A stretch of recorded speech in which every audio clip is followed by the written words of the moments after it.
Good evening, everyone. All right, good evening, everyone. Give yourself a round of applause for being here today. We got some information to share with you. Before we get started, we're going to have one of our co-chaplains for the Hampton NAACP to open us up with prayer.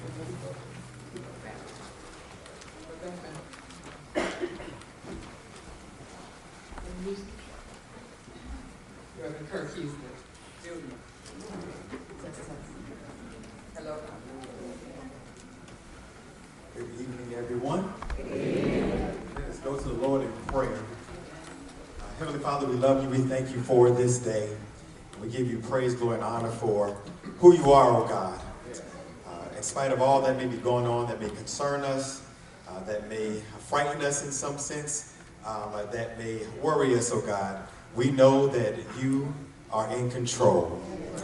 And before we communicate, articulate anything regarding the plans that we must execute, we ask, oh God, that you show up in the midst, that you move by your power, oh God, that you grant your wisdom, that you give us your peace, that you give us your joy, because we come to you where all of our help comes from.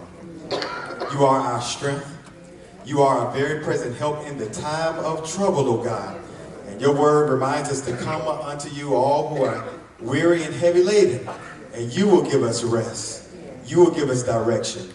You will give us all that we need to navigate these tough and troubling times, oh God. Move by your spirit in this place. Unify us, oh God. Give us a spirit of love. Give us a spirit of equity and equality and peace and joy through it all. Have your way, Father. In Jesus' name I pray. Amen. Amen. Well, first of all, I want to thank Pastor Jefferson for always opening up his doors to us. Give me a round of applause. Thank you, Pastor Jefferson. I bring you good evening to everyone and welcome you to our forum. I'm honored to stand before you as President of the Hampton NAACP. Together we gather in a spirit of unity and resilience. We navigate the complexities brought about by recent executive orders and actions that have left many in our community feeling uncertain. This forum is designed to foster understanding and empower each of us. We are privileged to have a distinguished panel of special guests with us, including an esteemed senior citizen, well, let me just say this, a young senior, 95-year-old, all the way to an 18-year-old first-time voter.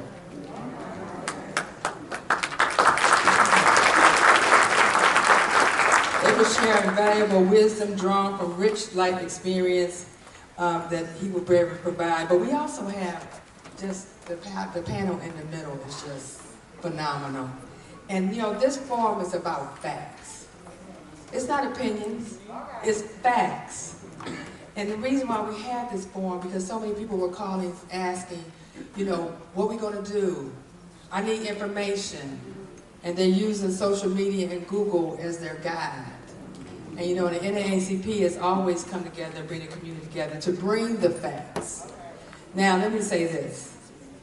You're not going to get everything you want tonight, but it's a great introduction. It's a great introduction for when you leave here, you'll have a sense of what's going on.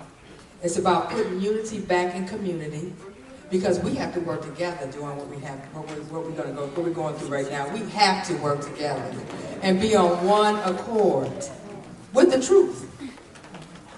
And then you'll have the facts, and then we'll give you some next steps, but this will only lead up to our civic engagement workshop that we're going to have.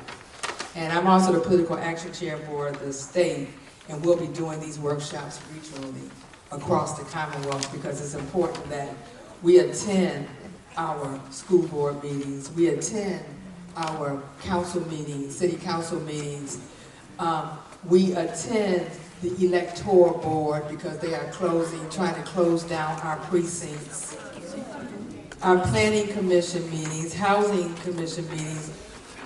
Even though what's happening up here on the national level, it filters down to the local level. and everything is happening. Why everybody's paying attention up here, no one's paying attention what's happening down here. And we hope that we'll be able to share some information on how we can move forward and work in teams. So we have, everyone in here is a VIP, but we have some elected officials that are here. We have our school board member, Richard, past chair of the school board, Hampton School Board, Dr. Richard Mason is here. We have Council Member Randy Bowman. We have Vice Mayor Stephen Brown. And we also have Councilwoman Michelle Farabee that's here as well. And then you'll hear from Senator Mamie Locke, Delegate Jawan Ward, and Councilman John Ely. And then we have Representatives Diane Kaufman, who's the Hampton Roads Regional Director for Senator Kane's office. And we have Giselle Russell, who's the Hampton Roads Director for Congressman Bobby Scott's office. And we wanted to make sure that we had our federal representation here so they can hear what's going on and take it back.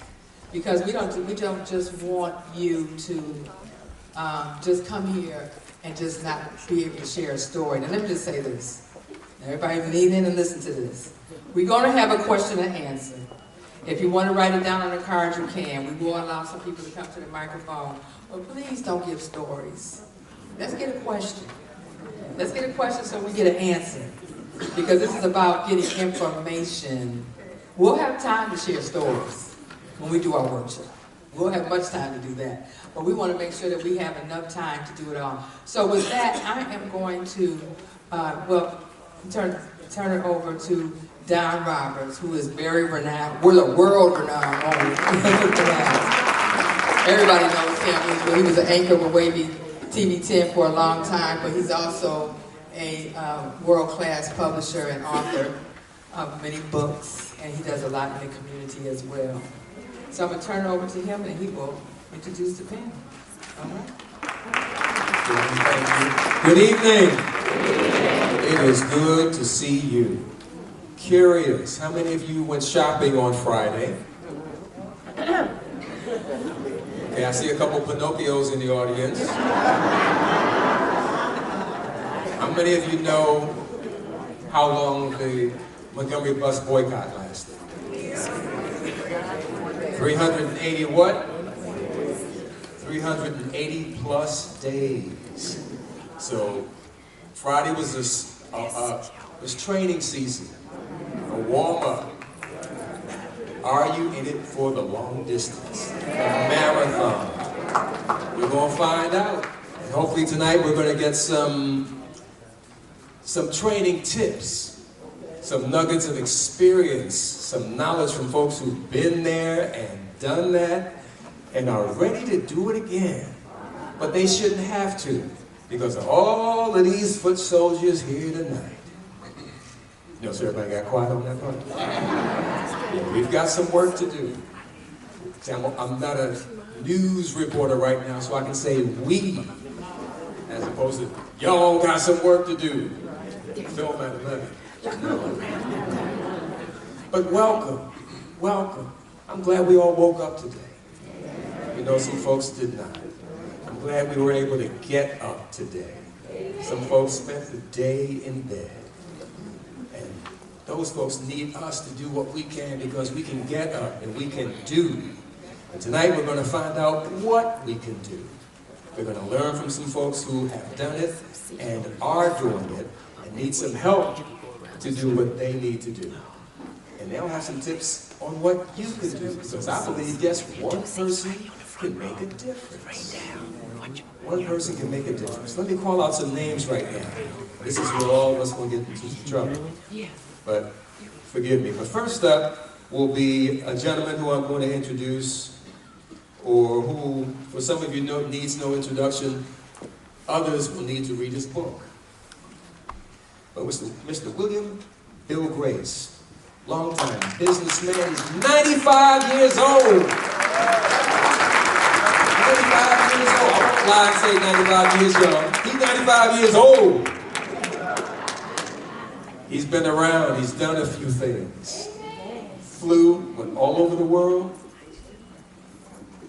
had to fire that weapon and do what he needed to do during the Korean War, but he's with us now.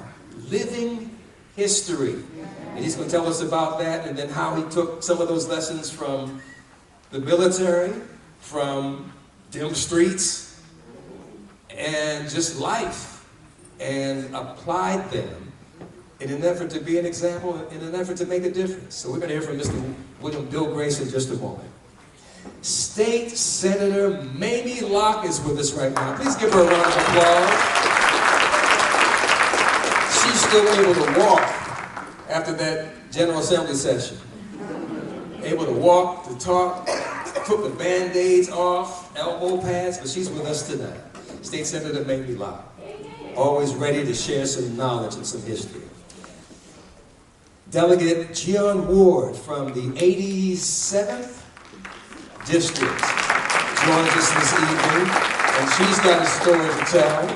Delegate Ward, thank you for being with us. From Norfolk State University, all right, I hear it coming.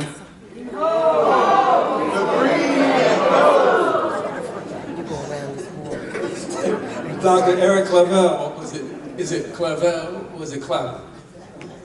Dr. C is with us tonight. You've seen him, you've heard him, and he's got his hand in the fire and on the pulse to keep an eye on the politicians and see what they're doing and how they're doing it, and for some cases, how they're getting away with it. But Dr. Eric Clavel joins us tonight. Let's see. Is that Dr. Hackett? Dr. Alicia Hackett? Alicia? Dr. Alicia is with us this evening. Thank you. For some of us will be meeting her for the first time and looking forward to hearing from you. And thank you for making the time to be here tonight. All right, let's see. Coming at you. Professor Damon Bevel. I gotta do it right. Bevel. Dr. Bevel joins us from Hampton University, political science, and much more. And I'm interested in hearing your perspective tonight.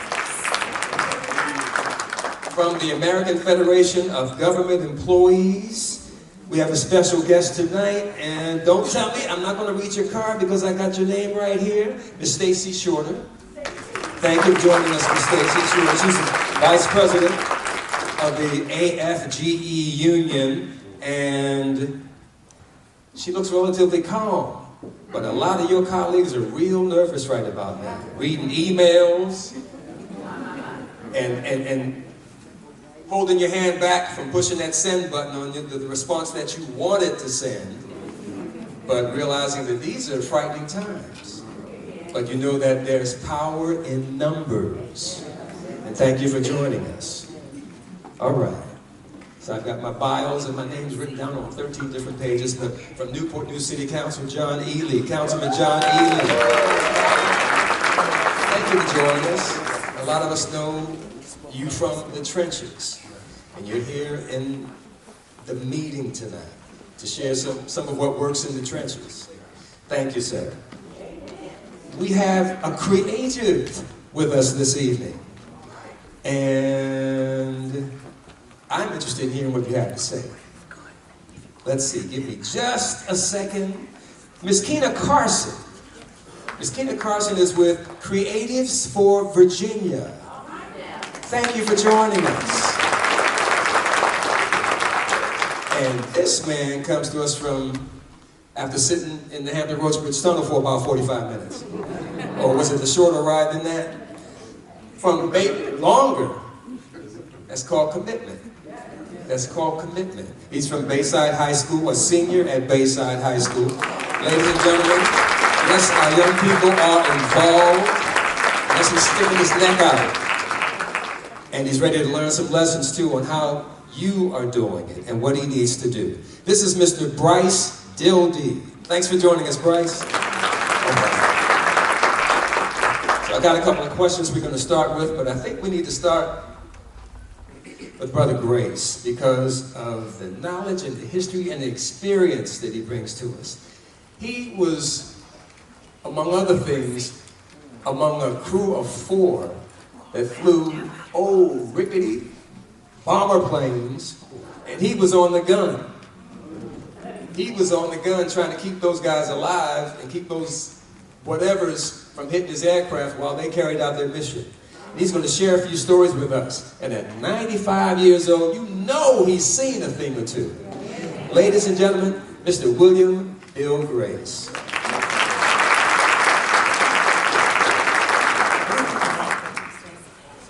Thank you, Don.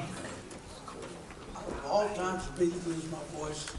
I have a whole lot to say, but bear with me here. I'm a part of the family of the Great Migration in the 1900s. My mother and father came from North Carolina and South Carolina in the 1900 to go north to seek out better opportunities. They landed in Pittsburgh, Pennsylvania, where I was born in 1929. The experience that I had in Pittsburgh, growing up in Pittsburgh, was totally different than the average black in the South. I tell people that in 1947 I graduated Shinley High School, a totally integrated school. I went to integrated schools all my life, from kindergarten until graduation. That's to say, after I finished that, I went on to enlist in the Air Force. Why the Air Force? Well, here, I was not about to go to the Army. I wasn't going to go to Korea, which I ended up going anyway. But the Navy only could guarantee me to be a cook or a waiter or something to that effect. The Marines were worse than the Army. The Coast Guard did not take black people at that time. They were in the Department of Treasury, not the Department of Army, so they wouldn't take anybody. But I went to the Air Force, joined the Air Force. But prior to joining the Air Force, I worked for one of the greatest photographers in the world, C.D. Harris.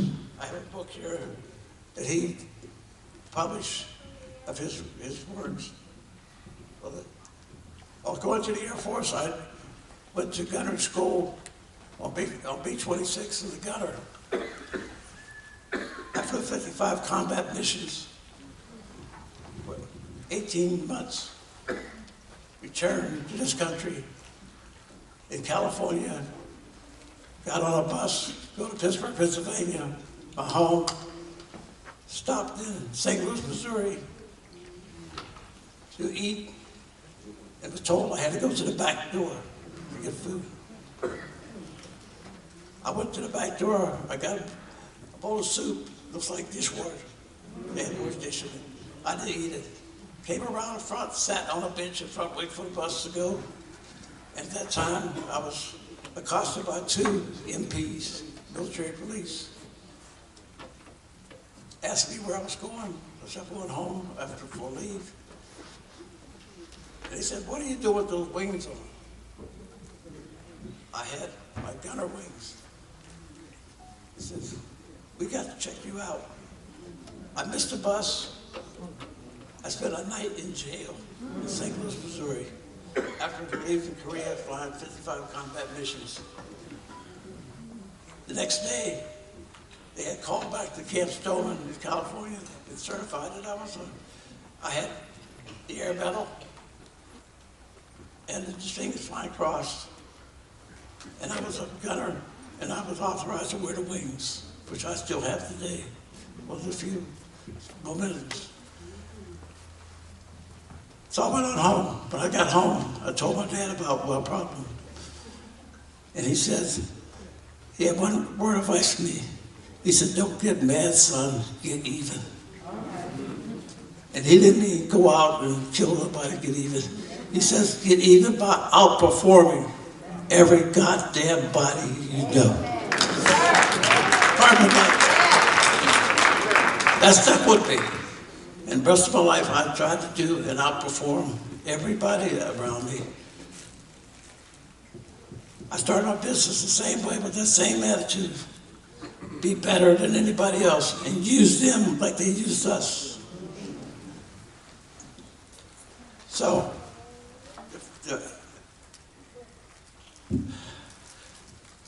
listen to this here is that you can do it, but you have to sacrifice. As Don said, how many people are prepared to tomorrow walk to work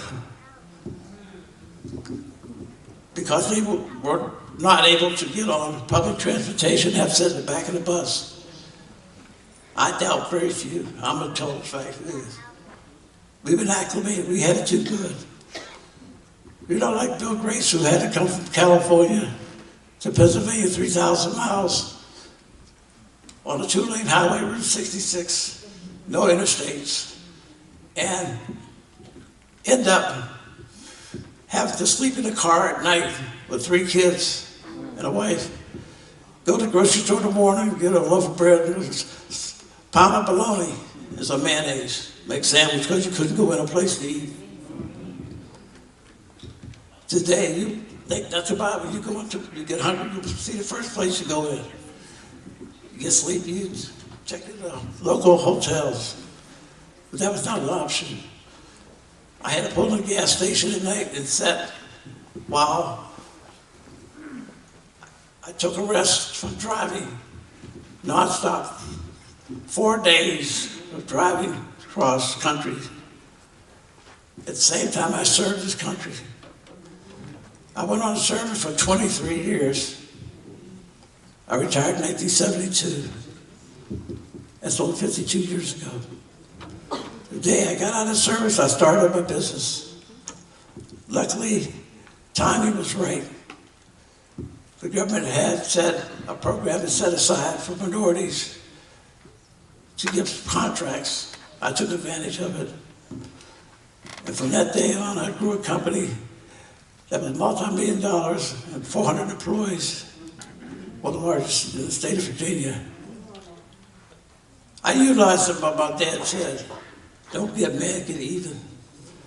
And he says, use those who use you.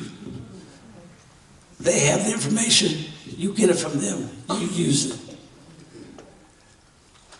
So that's basically how I came about to where I am today. I'm sorry my voice is the way it is, because I can be very passionate about what I've gone through. And I look out here today and in this room, how many of you are prepared to sacrifice? That is what the answer will be. You cannot get what you want unless you sacrifice. You have to give something to get something. And that is going to be a hard thing to do. But you've had a taste of good life, and you have to go back and give it up for a while to get to where you want. But the rewards are greater. Thank you very much.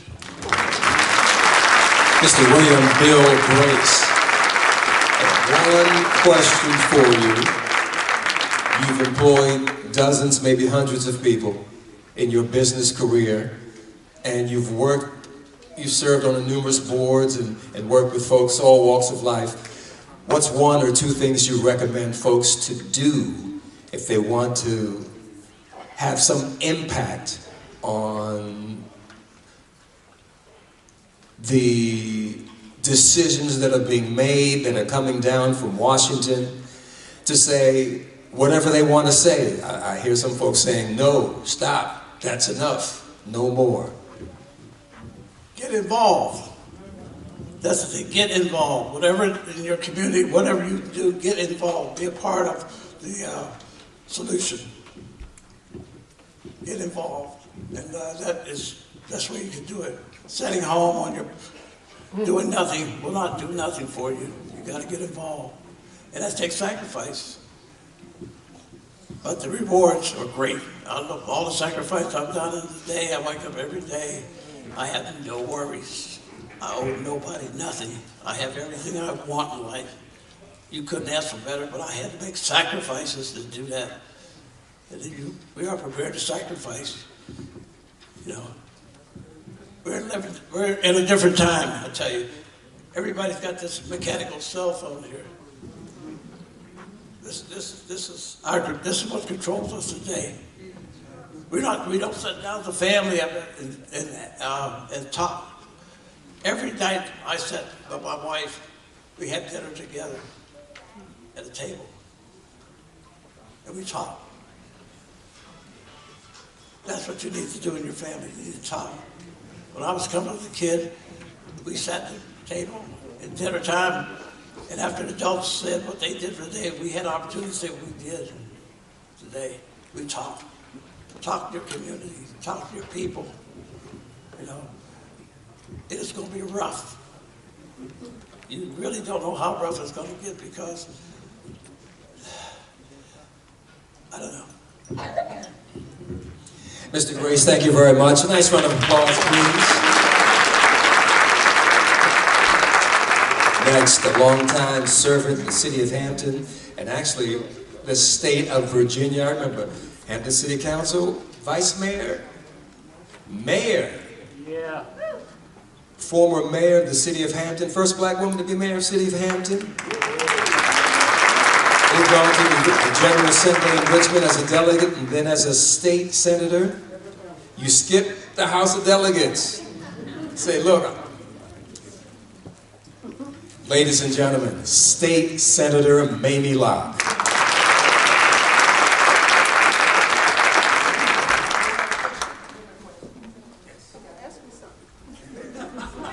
See, I gave you the mic, opening statement. You said, ask you a question. I got a question. As a historian, how do you contextualize the current executive orders within the broader narrative of American history? What parallels can you draw from past administrations? Okay, I can answer that. Okay, so executive orders are nothing new. Presidents have always used executive orders. With the exception of one president, William Henry Harrison, every president since George Washington has used executive orders. It's how they use them. That's the issue. And normally an executive order is simply something that's issued to agencies to carry out the orders of the president, and particularly on issues of policies. And sometimes it's done as a way to kind of get around Congress, because you do have the separation of powers, and the court is rarely ever get involved in an executive order situation because they want the president to carry out his powers the way that the Constitution has deemed that the president has particular powers. And some executive orders are not bad executive orders. How many of you know that the Emancipation Proclamation was an executive order? You know, or that the Peace Corps was done by way of executive order, or that Eisenhower sent the National Guard into Little Rock by way of executive order. So there are not bad executive orders. Sometimes you just got a bad president, you know, doing bad things by way of executive order. You know, I'm not calling any names, Trump. But sometimes you have individuals who don't understand the Constitution of the United States, which first and foremost, I don't think he's ever read. And it is a short document. You know, it only has like 27 amendments, but you know, and two of them offset each other. But we as individuals have to understand that most of the stuff that's being done by way of executive order is unconstitutional, yeah, and illegal. The entity that is responsible for creating agencies in this country is Congress, not the President of the United States. So therefore, Doge is illegal.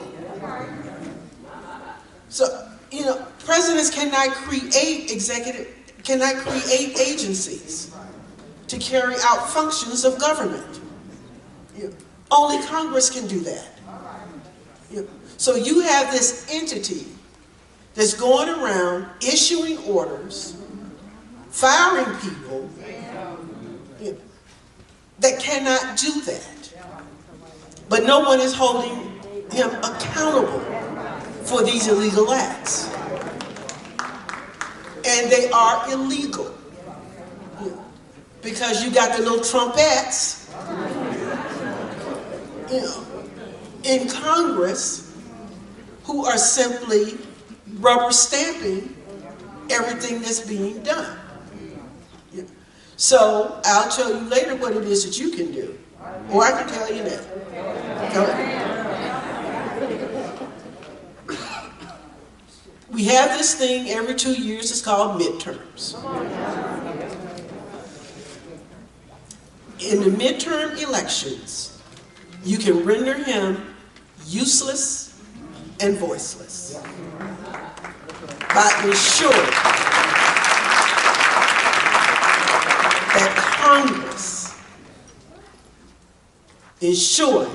that Congress is no longer controlled by the Trumpettes.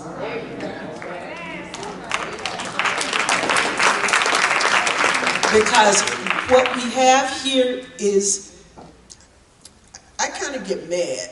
I know that the NAACP is nonpartisan. Now I can say what I want to say.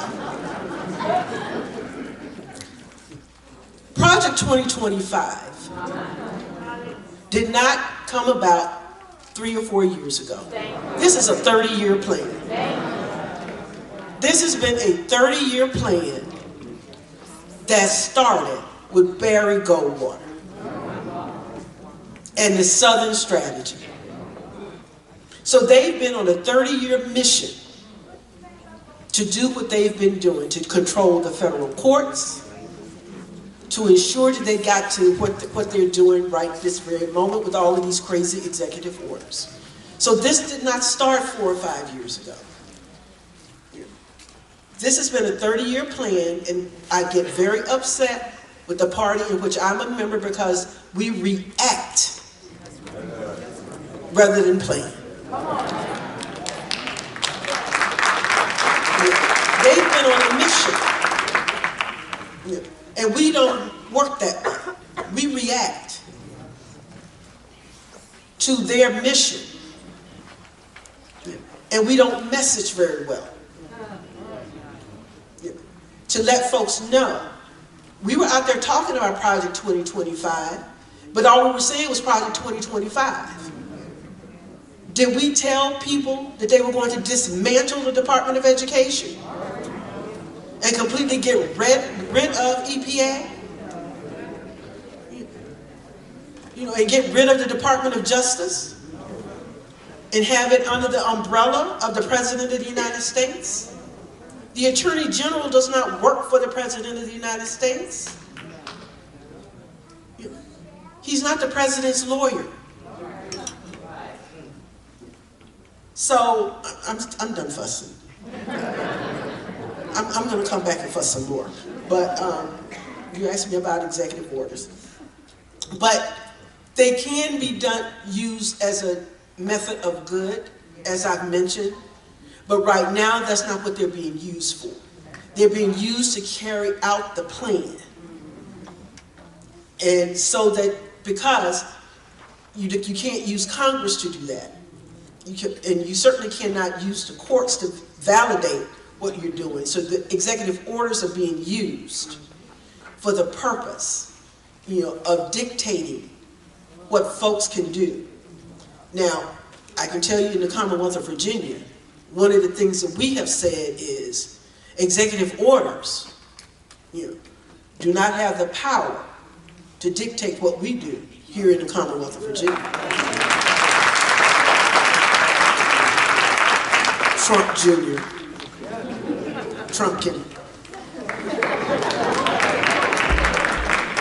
She said one more thing, but I think we went beep on that part. Next, Delegate Gian Ward of the 87th District, in office since 2004. Delegate Ward, from your experience as an elected official, how do you perceive the motivations behind the recent executive actions, and what do you believe they reveal about the current political climate?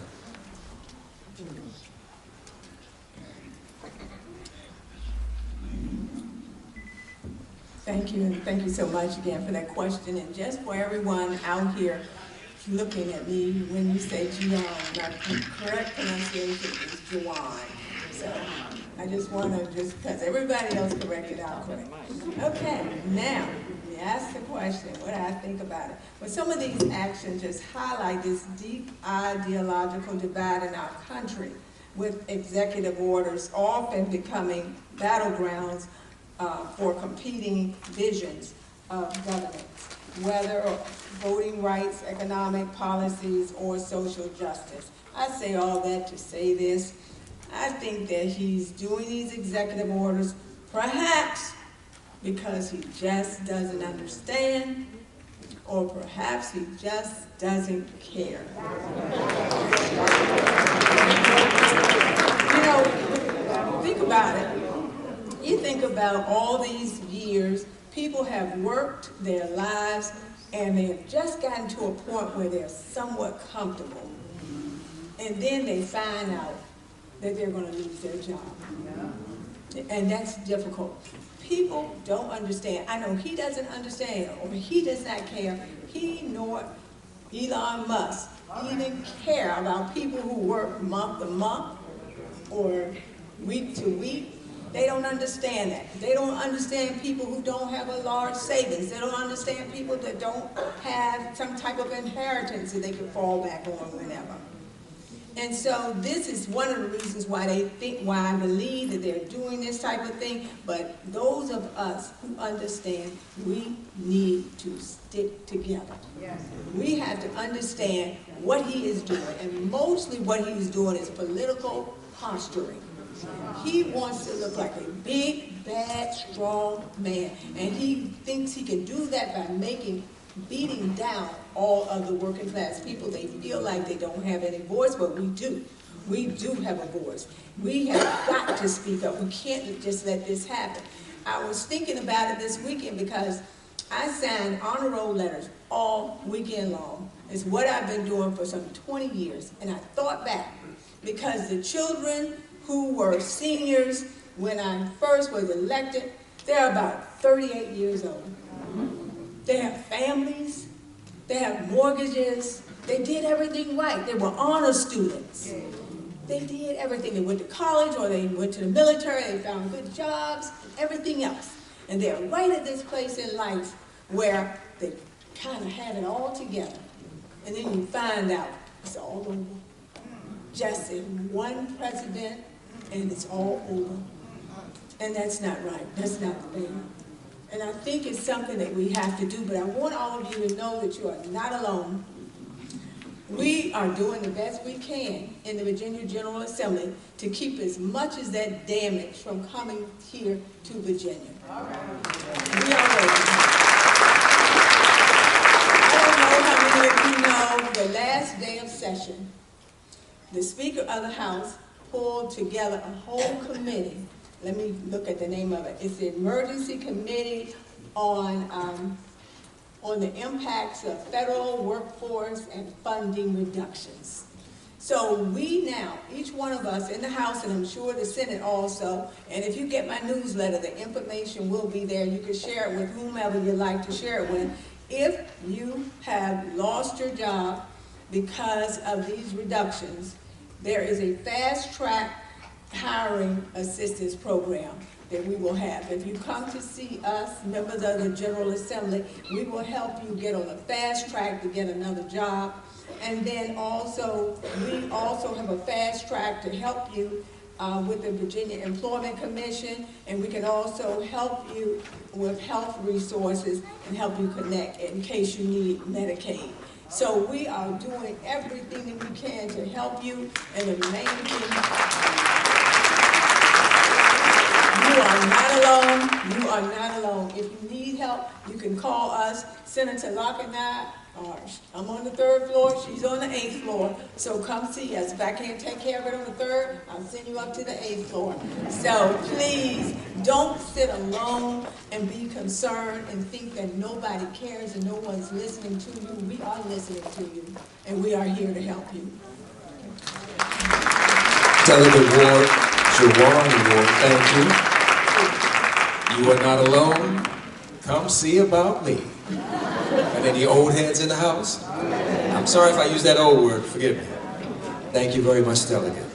Next up, from Norfolk State University, political scientist, Dr. Eric Clavel. Thank you for joining us, sir. I have a question for you to start. Can you discuss the potential legal challenges that may arise from these executive orders, and what avenues do citizens have to contest actions they believe are unjust? Thank you very much, Don, and thank NAACP and all of the constituents, all the elected officials that are here, and everyday citizens that are supporting this effort. Because for many of us, this is truly life or death as relates to what's going on. You asked the question, what are some of the legal implications? Well, as my dean said, you know, these executive orders, they're nothing new. They have been used across the board for many, many decades with our presidents. However, with executive orders, they do have the force of law. It gives the president, the chief executive officer, the opportunity to create rules, regulations, issue orders upon agencies that do not require congressional approval. However, they are subject to judicial review or basically reviewed by the courts when you file a complaint. With that being the case, there have been many complaints that have been filed so far. As a matter of fact, day one after he signed the first executive order, a lawsuit followed the next week with that. And right now we have quite a few different groups that are filing lawsuits. And I'm going to go over a couple just to give an idea of what we're looking at. But keep in mind that as Senator Locke said, that the Republican plan, or the conservative plan, more so headed by the Heritage Foundation, been funded by over 100 groups pouring into this project 2025, is something that's been working for 30 years. Well, even with that, Mitch McConnell had been working to reshape the courts, the federal judiciary, also in conjunction with the Heritage Foundation, for about the same time, I want to say maybe 4 decades, about 40 years. So with that, even with the judicial review of these particular cases or cases that are filed, we will see that there will be, I would say, a leaning or favoritism toward the various judicial or legal concepts that are basically going to give a pass to some of these cases and allow these executive orders to move forward. And it's a concept called inherent constitutional powers for the executive branch. And it's an idea, is very wacky, it's been debunked, but really what it's saying is that the power, the ultimate power, the authority of the government rests in the hands of the president. Well, that sounds like a king, right? And of course, with a king that's unchecked, that becomes a dictator, right? So that's essentially what the powers that they're trying to give, and what we're seeing is happening right now to the current president, President Trump. So with that being the case, some of the cases that have been filed, well, let me give you examples of some executive orders, then I'll go to the 2 cases, then we'll move on. With the executive orders that have been filed in which these actions have gone, they have gone forth, and there's really no recourse for them, is number one, I will cover 3. The gutting of DEI, diversity, equity, inclusion.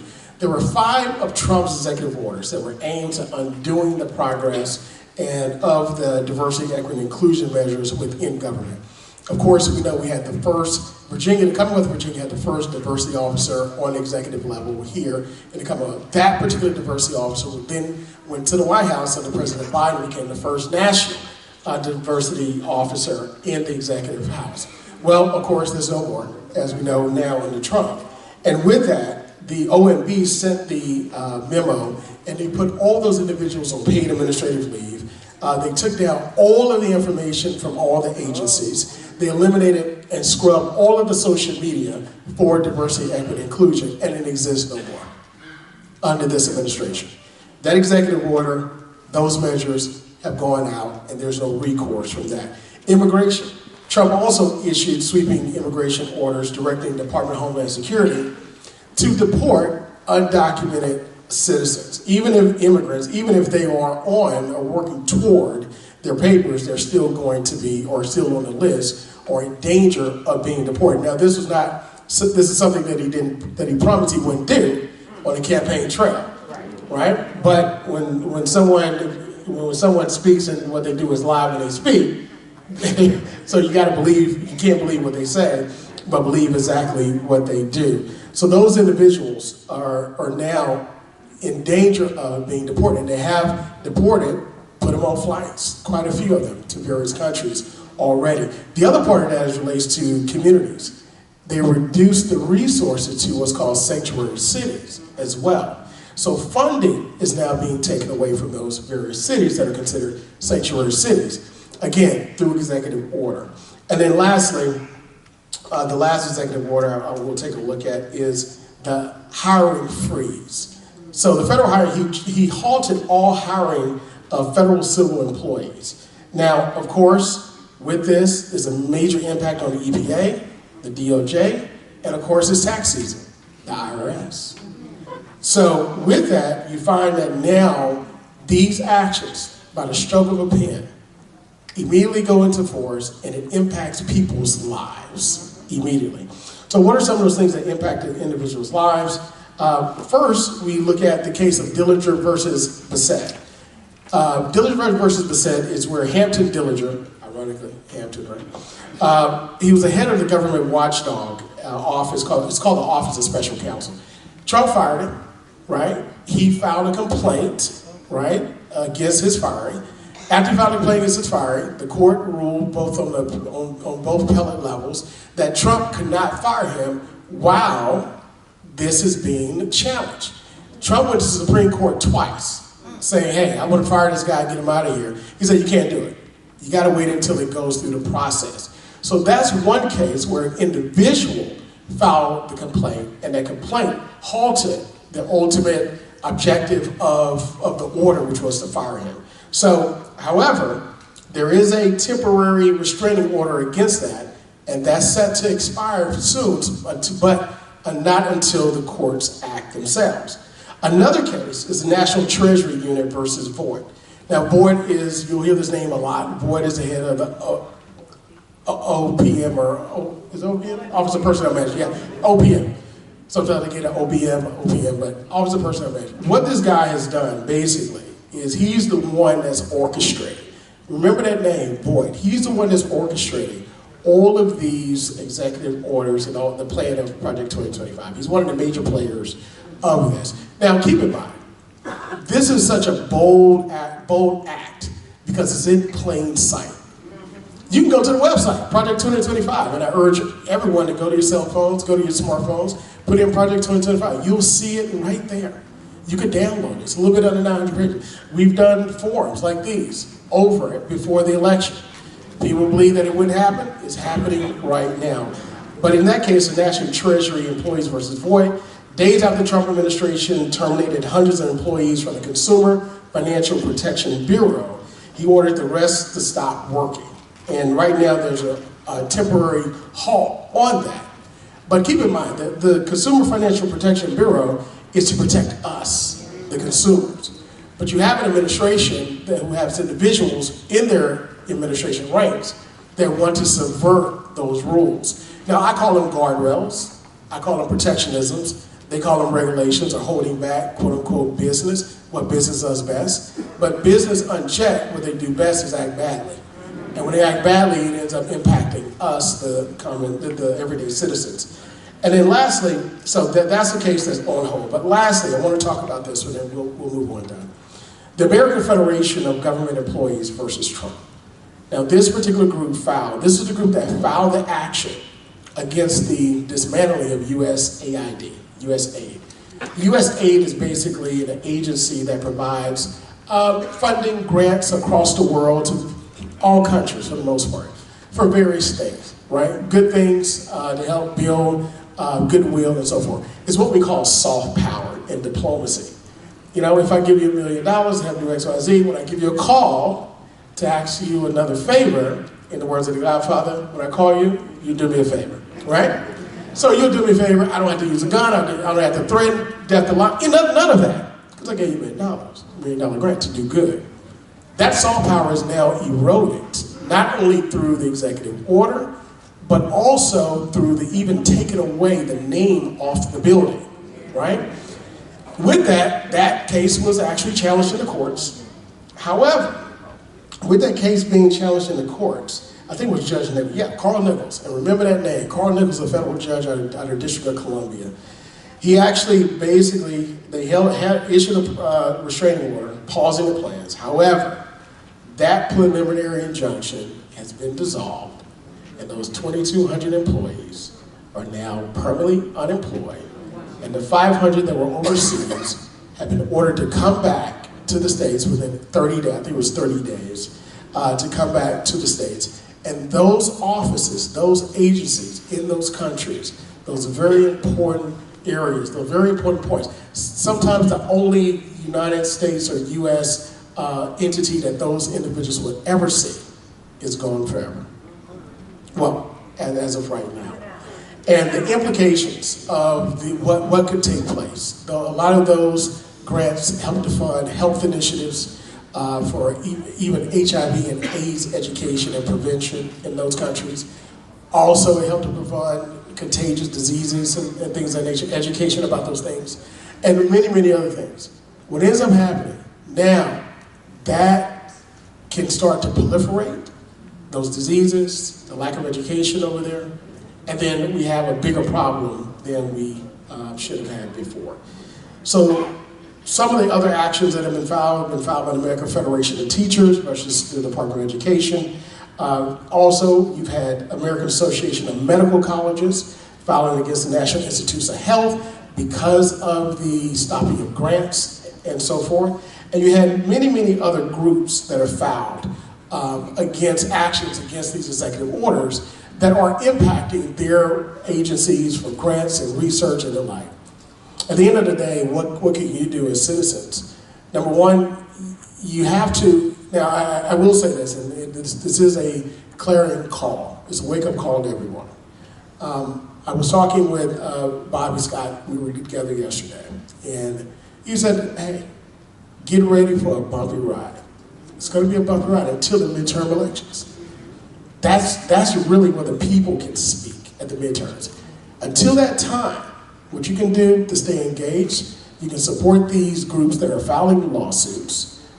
You can sign up as a plaintiff, and if you can't do it on your own as a group, NAACP, the Legal Defense Fund, they're filing lawsuits as well.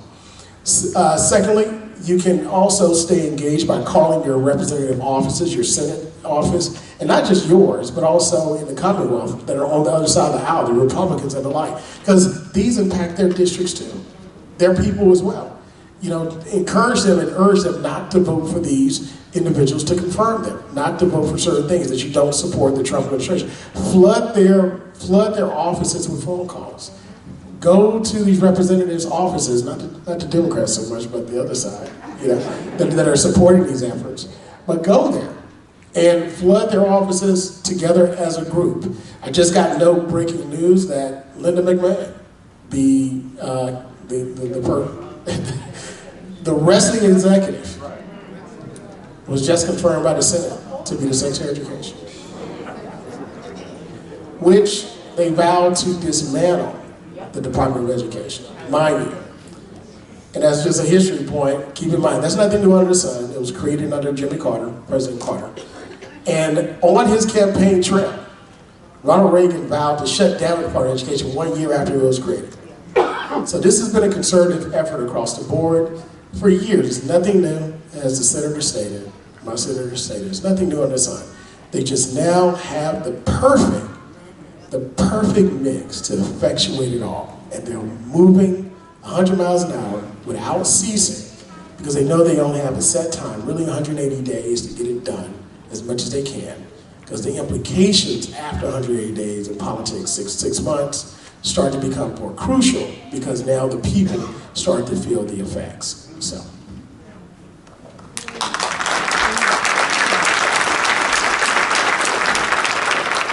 Dr. Clavel, thank you very much. Next up, wait a minute, before we go to her, how many folks in here live in the 1st District? The 1st Congressional District. Congressman, oh wait a minute, do you know, if you live in the 1st District, do you know who your congressman is? Has anybody seen him? Republican Rob Whitman, who who's been kind of quiet. Has anybody seen or heard from Republican Rob Whitman? But if you live in the 1st District, give him a call, see how he's doing. Maybe leave a message. And Jen Kiggins in the 2nd District, Virginia Beach, and I think part of the Eastern Shore. Yes. Next up, a young lady who made a nice little ride today to be with us, and we thank you very much. Dr. Alacia Hackett joins us now. She's former Chief Diversity Officer. Former Chief Diversity Officer. And she's going to tell you more about that, exactly where and who was impacted by her leadership. But the question to get you rolling is, what are the implications of the executive orders on workplace diversity and inclusion? And how can the community respond effectively to protect these values? Sure, thank you so much for Let's the give her question. a round of applause and a warm welcome. Thank you. Yes, I was the inaugural Chief Diversity Equity Officer for the United States Department of Labor. I was actually appointed by President Biden.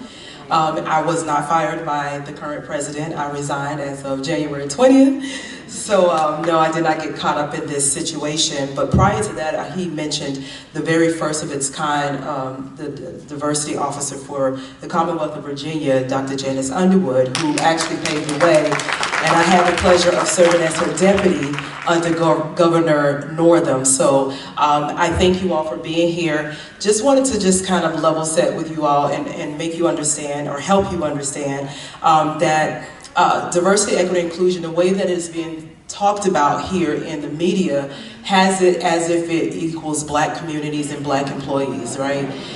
That is a fake narrative. And so my hope tonight is to provide you with some language so that you can tell your mom, your friends, your cousins, and all of them, so they can tell their neighbors and friends what it is and what it is not. Because I believe that is one of the things that has caused us to not have as big of an impact, because again, the party that I've worked for has a bad habit of not being able to articulate the things that we've been doing. And so, so diversity, equity, inclusion, and accessibility, it is my belief, with all the years of experiences that I've had, it includes most people who reside in the United States of America fit under one of those categories. It is not equal to black employees or black communities. Neither is it that the Biden-Harris administration, with the executive orders that we were initiating, it was not simply for diversity hires. There was so much more that we did during those 4 years than just the workplace. Some of the things we did was, yes, add to diversity as far as expanding the reach of recruitment and hiring procedures so that we can have a diverse workforce that mirror the citizens for which we serve. Because we understand that people want to trust those that are providing these services. And so if you have employees that look like your community, they are more apt to trust what you're providing for them. And we were able to look at the gaps and have different lenses at the table. So it wasn't just diversity hires. In addition to that, we were also responsible for creating socioeconomic equity across the board for communities across the board. So looking at equity in our disadvantaged communities. Some people will, again, think that it's just black and brown, and to be quite frank and honest, the black communities is number 8 on the list. The demographic group who gained the most from our DEIA initiatives are white women. Okay? The second being Hispanic Latino communities. And then you have Asian Americans, and then the list goes on and on. So let me just kind of level set here and explain to you that when we do DEIA initiatives, it's not just, again, racial demographics. We're talking about veterans. How many veterans do we have? My father is a veteran, fought in the Vietnam War. Yes. So don't let anybody question our patriotism just because it looks different. But veterans, those who have disabilities, we're talking about youth. We provided for youth who were just, those others who were just as involved, or those re-entering our communities from prison, Also, we're talking about women. Think about the Pump Act. So for women who've ever had a child and you're nursing, we are also hard workers and we want to go back to the workforce, right? But we want to also be able to pump for our children's milk. And so the Pump Act was part of the DEIA that allowed women to have a special room assigned to them so they can have the space, the time, and flexibility to pump. So that is part of DEIA.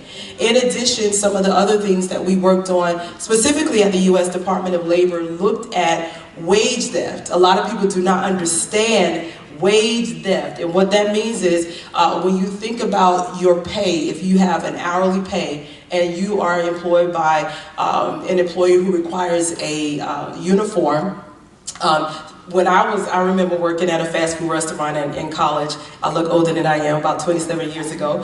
And they required me to have a uniform, so I had to pay for 2 t-shirts, to work, right? Well, that is against the law. You can't do that. So that's wage theft. So we wanted to make sure that we are going into the communities who need this information, and those communities are typically what is defined as disenfranchised.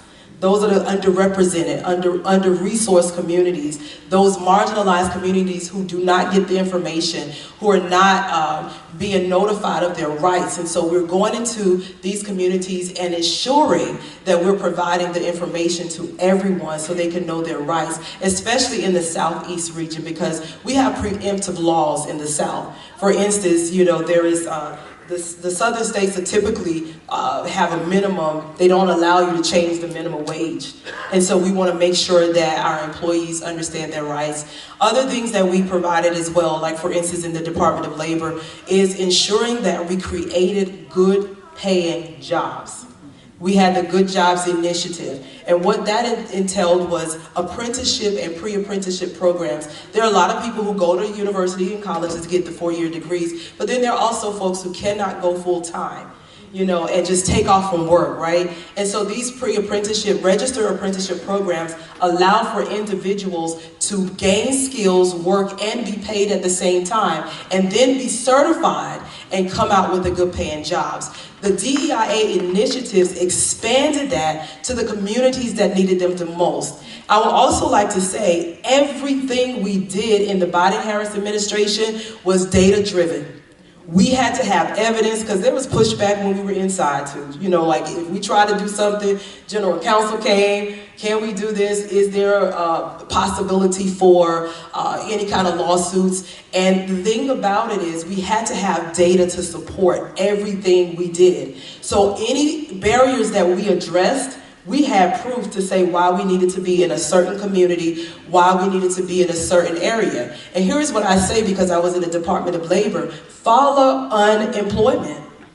When you follow unemployment, you go to the areas who are more socioeconomically poverty.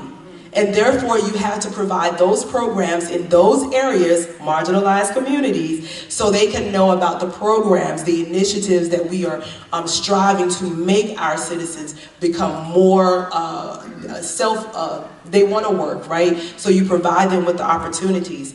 Also, let's think about our disability community. DEIA, that accessibility is for disabled, right? And so those are things like accommodation, reasonable accommodations. We cannot forget about our disability community. And so a lot of times they want to take the A out of it, but the truth of the matter is DEIA includes accessibility. So that is as simple as providing an individual, say they need a software program because they have sight problems with their computer, right? So you want to provide them accommodation to upload the software so they can actually continue with their work. Those are the type of things that DEIA has done. That's what it is, that's what it's not. And then providing Wi-Fi to rural communities. Y'all know during COVID-19, those children had to drive to McDonald's and different places to use the Wi-Fi to do the work. We found out that a lot of the rural communities did not have Wi-Fi. And therefore, the bipartisan infrastructure law pulled in some DEIA to ensure that we were reaching these communities. So I want you all to understand that as you have your talking points, that you can take this back and say, no, it's not just about racial demographics. It literally applies to everyone. We have veterans employment training initiatives, and some of the grants that he talked about earlier we were connecting with community-based organization, the boots on the ground, you who are touching the community members, providing you with the resources so you can touch. And so it's important for you to understand this information, because the people that are talking the loudest obviously have no idea what it is and what it isn't, which is why they're trying very hard to dismantle it. And it's going to negatively impact so many people because they've not read. And I think reading is fundamental. So for me, I think it's important, again, for you to contact, stay alert, stay aware of what's going on. As they talked about, be part of the litigation, contact your representatives, but more importantly, Virginia has an election coming up this November. And I believe, as we did in the onset in providing the leadership for diversity, equity, inclusion, and accessibility across this country, because of the first of its kind, there was not another chief diversity officer in the executive level of a governor's office before Dr. Underwood, right? So here we are again, we can lead the way. And I believe it's important for you to take this information and push through and make sure that you're talking to individuals about it. Ask the right questions, and we'll provide you with context so you can have a clear understanding of what DEIA is and what it isn't. The last thing I would like to say is it's also important to be, and I'm talking to very educated people, so well-versed in what's going on. He really did a great job kind of going through the executive orders. And sometimes the legalese is really hard to understand, but you can Google it, and you can, what is it, AI now? What's it called, ChatGPT? ChatGPT, have them explain things to you, but you want to make sure that you have an understanding of what's happening, because otherwise you could get really mixed up, because a lot of times legal language and government language is above most people's head. That's another thing we provided. We provided language access. Literally most Americans, unfortunately, have an 8th grade reading understanding. And so it was even simplifying government documents to an 8th grade level to make sure that individuals are able to provide, they are able to understand and fill out the documents. So DEIA across the board is beneficial. It's not just racial, but I will say this. When you talk about people of color, how many have heard that before? People of color, communities of color, yeah. So people think that, because back in the, 60s they used, color by itself, colored people, and that was black people. That's not what people of color is, okay? So here we have, in the United States, typically speaking, the white or Caucasian race has been said to be the majority. That is no longer the case. So any race that's outside of the white or Caucasian is a person of color. That means Asian American, Native Hawaiian Pacific Islander, that is Hispanic Latinos, Black Americans, indigenous tribes, all are part of the parentheses of people of color. So let's just be clear that it's not just one demographic racial group, and that's why it's being heard and believed, is because the attack has always been about trying to keep the black community down. But the work that we do, like once you can free and provide for the black community, everybody else is actually helped better. So here's the thing, what we do has helped, continues to help, and it levels it can't level the playing field, but we're trying to balance it out. At the onset of the Constitution, there was one demographic group in the room. White men were signing the Constitution. They only had one lens, one train of thought, and that was for their benefit, white men. Now we have a diverse country. And so what we're doing with DEIA, we shouldn't have to, but because the systems in place are discriminatory by nature, we have to be more inclusive. So please take that and share it with your people, take notes, write it, read it, and take the information and let that be part of your discussion as we continue to fight this good fight. Dr. Alicia Black-Hatchett, former deputy of DEI for the Commonwealth and chief DEI officer for the U.S. Department of Labor. Thank you. Thank you. Let's give her another round of applause, please.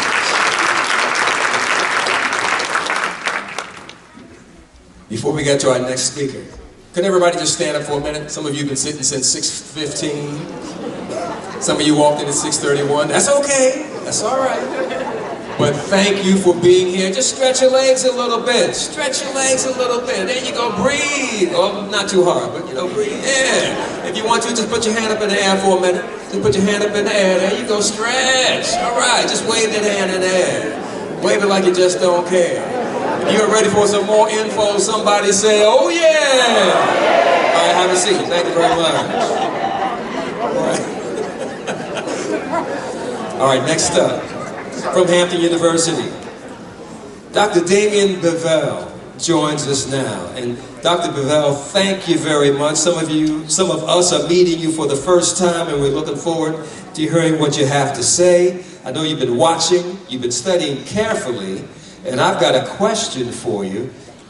First up, from your view, is any of this going to make a difference? What do you think? Absolutely. How so? How so? And thank you for the question, and thank you for the invitation, Madam President, esteemed fellow panelists, and everyone assembled, and of course the pastor of this great church. I'm grateful for the opportunity to be here and convene and help advance this discourse. To your question, yes, all of this will and can and must make a difference. The word I'd like, and I'll take a half a step back. We have been given questions that we presume would be of import, but I am on such an esteemed panel that Dr. Claville, Senator Locke have quite adeptly addressed executive orders and the checks and balances that are in place, and that so I do want to pick up on that point quickly. Again, Dr. Claville ran through a number of executive orders that have found their way to the courts, as has to be the case at this point, because the courts are and will be the battleground. Now, the concern that we all must have, and why this is important, getting to the question, and the word I'd like to throw out here to everyone is vigilance, or two words, vigilance and diligence. We have to be vigilant because, as has been mentioned before, the prior Trump administration did an excellent job, or so they think, of reshaping the courts. Now, fortunately, President Biden's administration also somewhat counteracted that and getting a number of judges on the district court level, which is the trial court first level, and some on the circuit court level, the appellate level, approved. And we're seeing some of this play out in the courts, as there have been a number of TROs, temporary restraining orders, issued in a number of the executive order cases. And we see a number of those cases are ongoing because, as has been stated, these executive orders are not law. And to the extent that they are contrary to the Constitution or contrary to federal law, the battleground becomes our courts. So for us as a people, there isn't any, as a citizenry, there's not much we can do to directly impact or affect what the court process is at this time. But as has been stated, there is a midterm election in less than 2 years, and we have to raise our voices because Congress does have the power to be the other check and balance on the executive orders. Now, I don't want to be the alarmist, but when I say vigilance and diligence, we have to take our voices to our state houses, and for all of the elders here, like Elder Grace, who spoke earlier, and others who are in this church who have seen so much and done so much, it is time for a number of us who are younger to pick up the mantle, because it is very possible that we have to be willing to take our voices peacefully to the seat of our government in Washington, D.C. as well. And however that may look in terms of marches, and because it is important that we raise our voices and our government hear that we are not pleased with these actions, because the midterms, quite frankly, are a bit away. So a point that I want to illustrate and illuminate is I was just in DC this past weekend, had the pleasure of having a number of our students in Washington, DC, competing at the National HBCU Speech and Debate Competition hosted at, well, there's a school on Georgia Avenue in DC that calls themselves HU, but in any event, no, obviously Howard will give them that, the Mecca. I had the opportunity to also convene with a number of my friends and colleagues who work for federal agencies, Department of Justice, Social Security Administration. One of my best friend's sister was just terminated. Now, as Dr. Claville stated, a number of class actions have already been filed, so folks are not taking these matters lying down, but obviously the court process is a process. So I met with a few different of my colleagues and friends who are scattered across the different agencies, and the thing that we all need to fully appreciate is, and I'm sure many of us know people who work for, if we haven't ourselves worked for directly for a federal agency.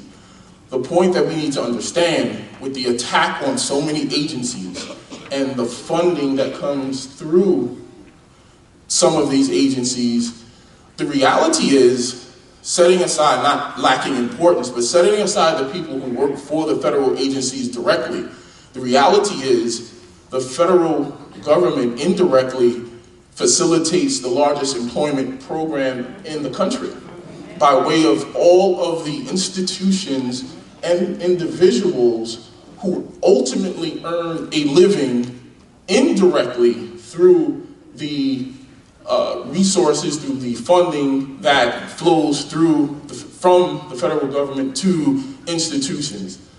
Again, Dr. Claville, colleague in higher education, I see one of my colleagues from Hampton here, Dr. Mason, just to illustrate this example. Many people are not aware of how much funding colleges and universities, particularly our HBCUs, are reliant upon that flow from the federal government. There are specific programs that are funded, and as Dr. Mason well knows, there are funds.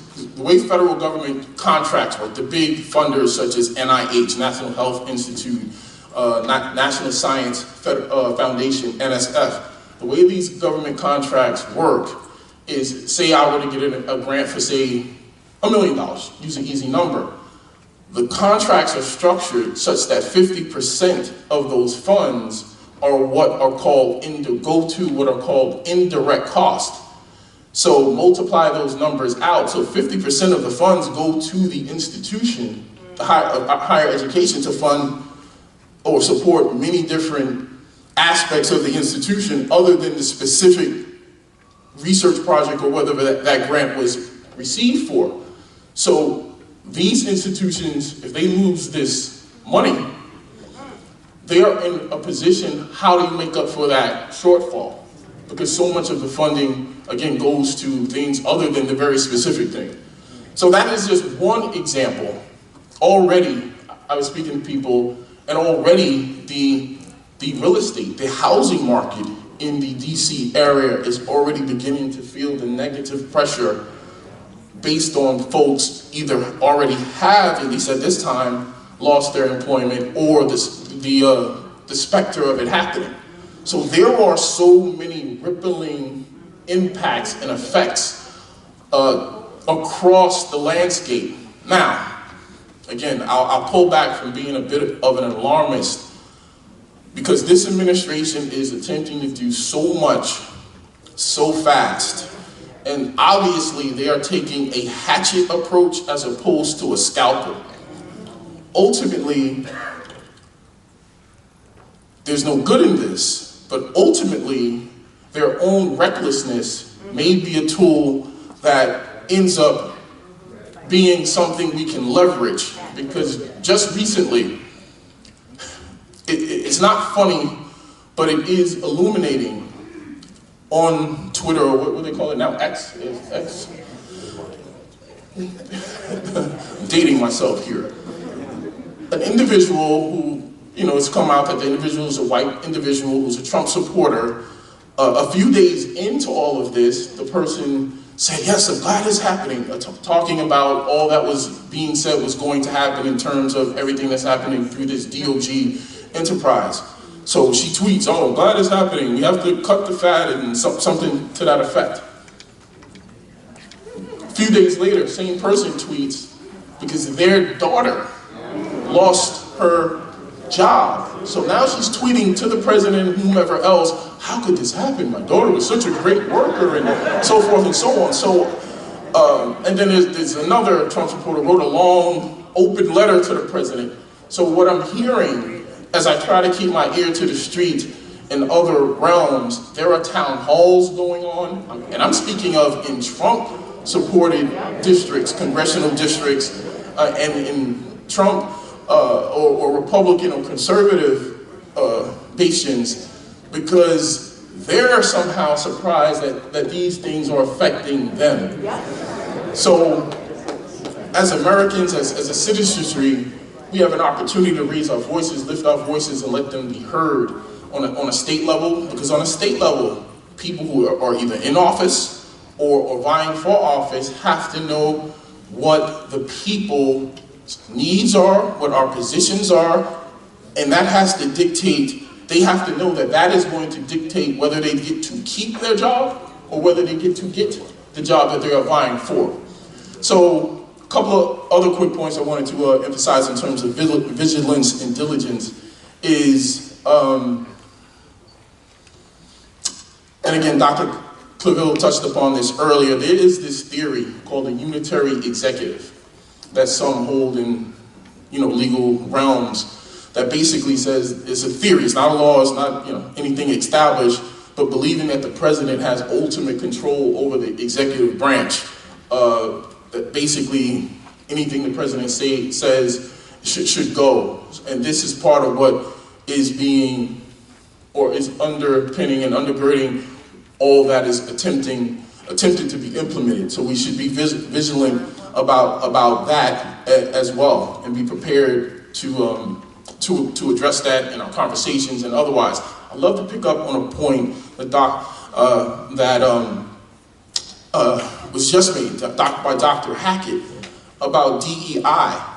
The one thing I'd love to add in terms of what you said about the messaging, there is so much false messaging with respect to DEI, with respect to those who receive, especially if they're black or brown, if they receive employment opportunities, other opportunities in terms of initiatives, they're conflating DEI with people being ultimately hired who are not qualified. That is the very false implication, when the reality is in the realm of recruiting and hiring and those types of things, it was all about expanding the universe of people who get interviewed and get fairly considered. So that is important, because they have done I don't want to say a good job. They've done a job at equating that to, well, if they're DEI, then they're not qualified. No, that sounds more like the nepotism that has been practiced so much by so many. And so that is just another point to keep in your arsenal as we interface. We can't let them control the narrative, because there are so many false or extreme narratives that are being pushed. So with that, those are my comments. For now, I look forward to if I have an opportunity to respond to any direct questions. Thank you. And hopefully we'll get to that soon. But ladies and gentlemen, Professor Damian Bevel from Hampton University. Thank you very much, sir. How many federal employees or subcontractors do we have in the building tonight? Just wave your hand in the air, Just stick your hand up.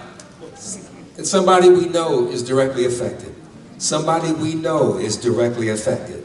Now we're going to talk to one of your representatives. She joins us today, Stacy Shorter Wade, a representative of a federal union, the AFGE. She joins us now She is a vice president for Virginia, American Federation of Government Employees Union.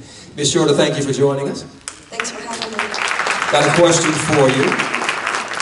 As a representative of a federal union, what concerns do you have regarding the impact of executive orders on workers' rights and protections, and how can union members advocate for their members in this context? What can you do? Can you strike? That's a great question. So there's a short answer and a long answer. Let me start with the short answer. Can you strike? It is illegal for federal employees to go on strike. That is a right that we do not have. If you know your history, you can do a little bit of research about what happened when Ronald Reagan was in office and the air traffic controllers went on strike, and it did not end well for their union, which ended up getting dissolved. That being said, there is a lot of things we can do. That's just not one of them. So, hey everybody, my name's Stacy and I'm with the union. Thanks. So, I'm a federal employee. I'm not here to speak on behalf, this is my disclaimer, I'm not speaking on behalf of the VA, the Veterans Health Administration, even though that's where I work. I am here speaking on behalf of AFGE Local 2328. That's the American Federation of Government Employees. We are the labor union that represents all of the professionals who work at the Hampton VA Medical Center. We represent all the nurses, the doctors, the pharmacists. Where's my AFGE folks at? We got some social workers over there. I got a registered nurse. Yep, all right. So, at the VA, what we have experienced has been a part of the larger issue with the executive orders and the attack on federal employees. When you think federal employee, I want you to think about TSA when you go to the airport. They make sure that you're safe, right? I want you to think about USDA. Make sure your chicken's safe. I want you to think about EPA. Can you drink the water? Can you breathe the air? AFGE is the largest labor union representing federal and DC government employees. We're huge. So all these people that keep the country running, the civil servants, we are the ones that are under attack. Just recently, at my agency, we had 12 employees who were terminated without notice and without cause by OPM.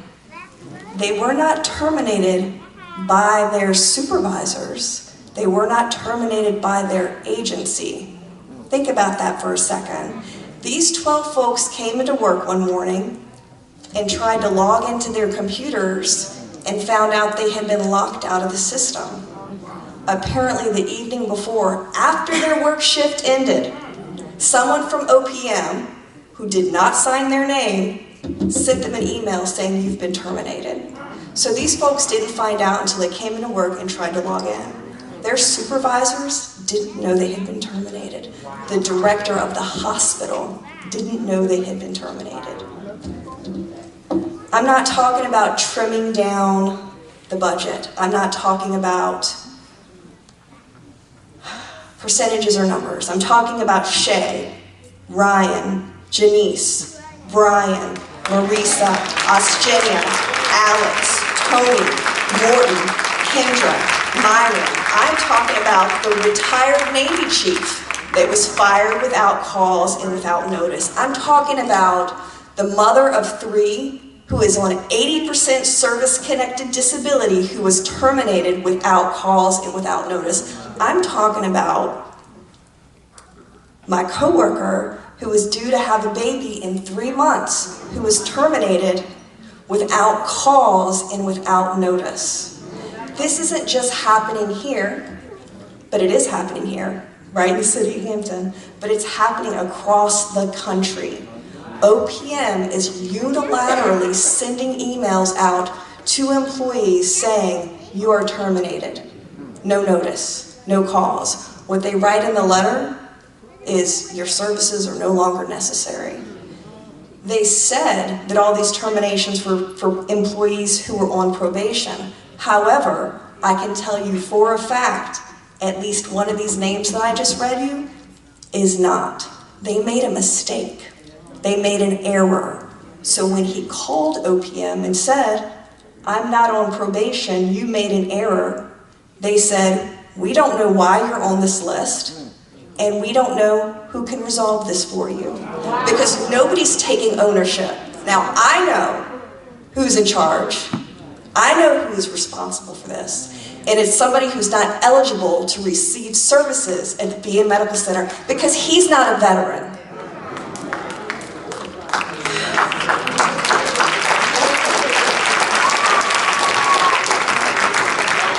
So we're supposed to talk about the executive orders, and I really think that my colleagues up here have done a good job explaining what they are and the damage that they do. The bottom line that I want you to take away from this meeting tonight, if you take nothing else away, a lot of them are illegal and improper, okay? We've got lawsuits, and when I say we, I mean AFGE, against the DOJ, against Schedule PC, against the violation of our privacy through the Treasury Department, against the Fork Directive, and against the OPM terminations. They're coming at us so fast, hoping that we're overwhelmed. The goal is to create chaos so that you feel paralyzed. There's so much, it's so big, it's so horrible, there's nothing I can do. But that's not actually true, all right? So I'm just gonna wrap up by saying that there's 3 things that you can do, that we can do, all of us together, all right? We got 3 options here, and there's no rule that says we only have to pick one, right? We can take this to the courts, we can take this to the Congress, or we could take this to the streets. Those are our 3 resolutions.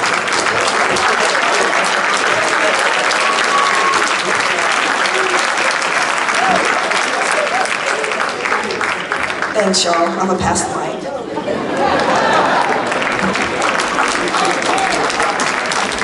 Stacey, Shorter, Wayne, thank you very much for joining us from the AFGE, fighting for our government employees.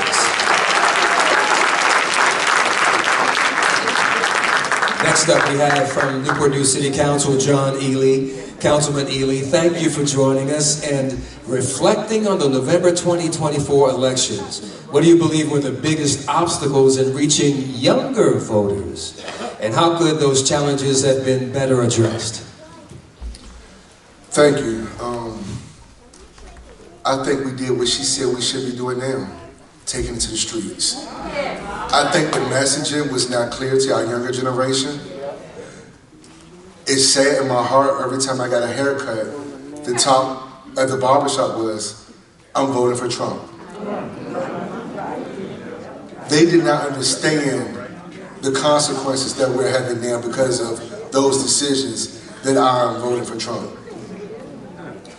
What we must do now is organize, strategize, and fight. Just yesterday, I went out to eat with my mom and my aunt. And my aunt is like the matriarch of the family. She's always happy, she's always excited. If there's a problem, she's gonna get to the bottom of it. But yesterday, my aunt was sad. She's a government worker. Been working in the government for 30 years.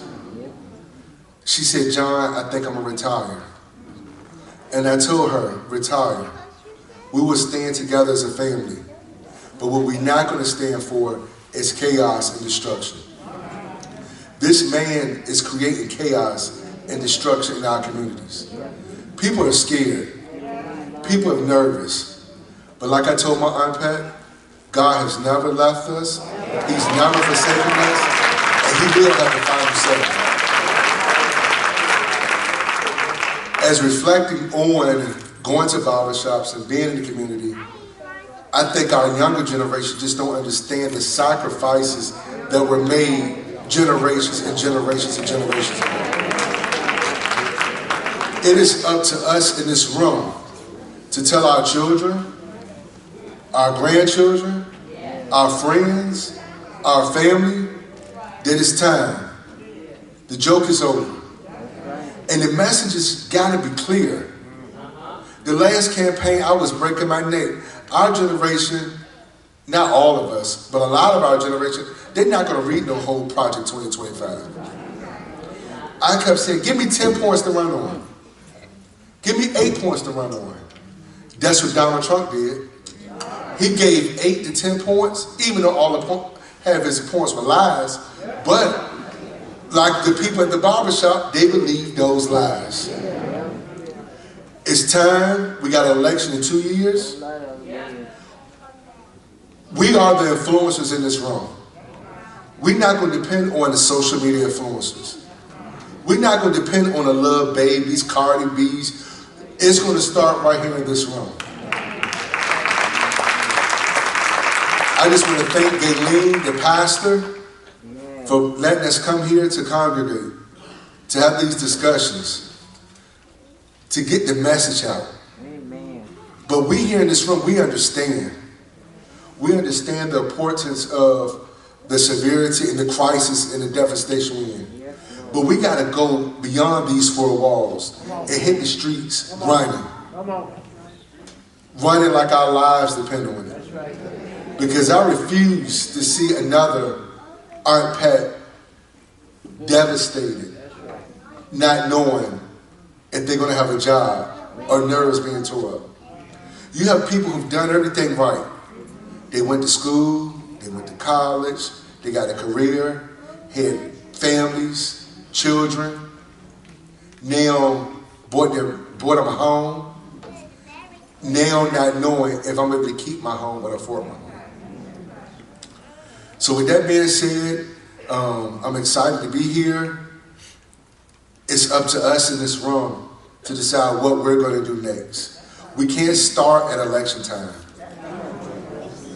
We got to hit these barbershops. We got to hit these salons. We got to hit these nightclubs. We got to go where the message is at that they're not understanding the message. Because if we continue to do the same things we've been doing over the last umpteen years, we're going to continue to get the same results. And we got to change the messaging. We got to be creative. We got to be innovative. And we will win. We will get our country back because we know that the man we serve above is not going to allow us to fall. Thank you. City Council Member John Ely. Thank you. Thank you. I'll see you at the barbershop.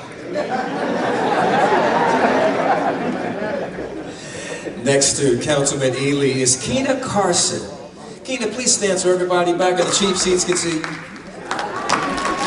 Keena is with Creatives for Virginia, and she brings to us tonight a very interesting perspective on what you're seeing and what you're doing. Thank you for joining us. Yes, thank you so much. So Creatives for Virginia was founded by myself, recognizing the need that there's a lot of money that comes into the state from arts and culture, and there's not much given back, right? So that was the thoughts behind starting this organization and making sure that those creative entrepreneurs have a seat at the table, because there's plenty of spaces for small business owners and tech, and just kind of redefining that narrative that creative entrepreneurs are just entrepreneurs. They're business owners, whether if it's whatever your creative talent may be. It could be taxidermy for all I care. It's still creative and you are still a business owner. So just to kind of give you a background on that. And I believe my question that was provided to me that I'm going to speak on is what issues are important to younger voters and how can candidates better align their message with those concerns.